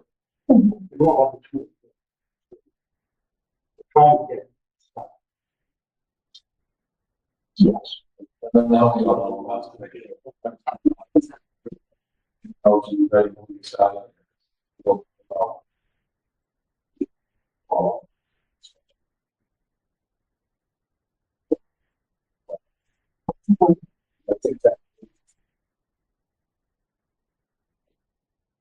Thank you both for being very timely the whole time. Thank you. Sure. For giving us plenty of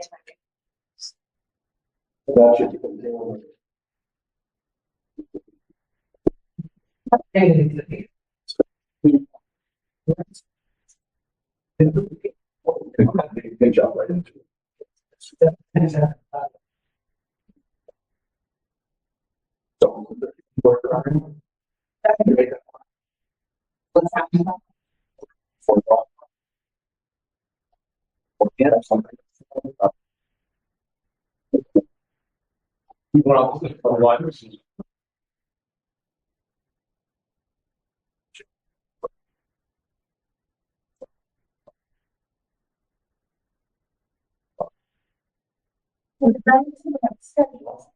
Yeah, very timely process.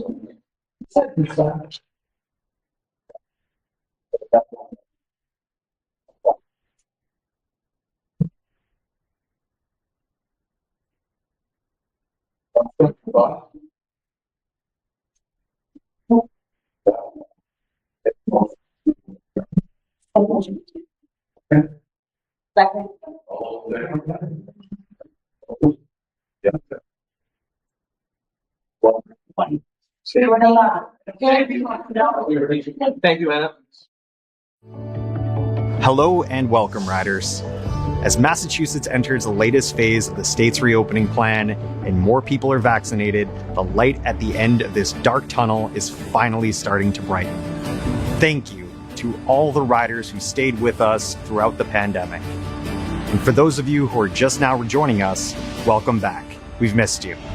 Whether you're finally reuniting with family and friends, heading to a game, seeing the sights, or enjoying a long overdue and well-deserved night out, the MBTA is here to reconnect you with all your favorite locations. Whenever you're ready, we're ready. While many of you are away, we use the period of reduced ridership to accelerate construction and make improvements across the MBTA. From constructing bus lanes and new stations to revitalizing bridges and tracks, we've been hard at work building a better T to make it a faster, safer, accessible, and more reliable system. We are actively working to restore 100% pre-COVID service levels on bus and subway as quickly as possible, as well as fast-tracking hiring and training to help us accomplish this. As we build back, we aim to create a better system that reflects and meets the needs of our riders, both current and future. As we inch ever closer to the end of this pandemic, we must remember to stay vigilant and continue to ride safer while on the T. Current regulations require all passengers wear face masks while riding on the T, regardless of vaccine status. Please ensure your mask fits snugly around your mouth and nose with no gaps to help protect the health and safety of your fellow riders and MBTA employees. Though some things may have changed since the last time you rode on the T, we're here to help you navigate this new reality if you need anything. On our end, Ride Safer is our commitment to provide our riders and workers a cleaner, safer environment on the T. This includes everything from cleaning and disinfecting vehicles and stations to caring for the air we breathe. Every 60 seconds, our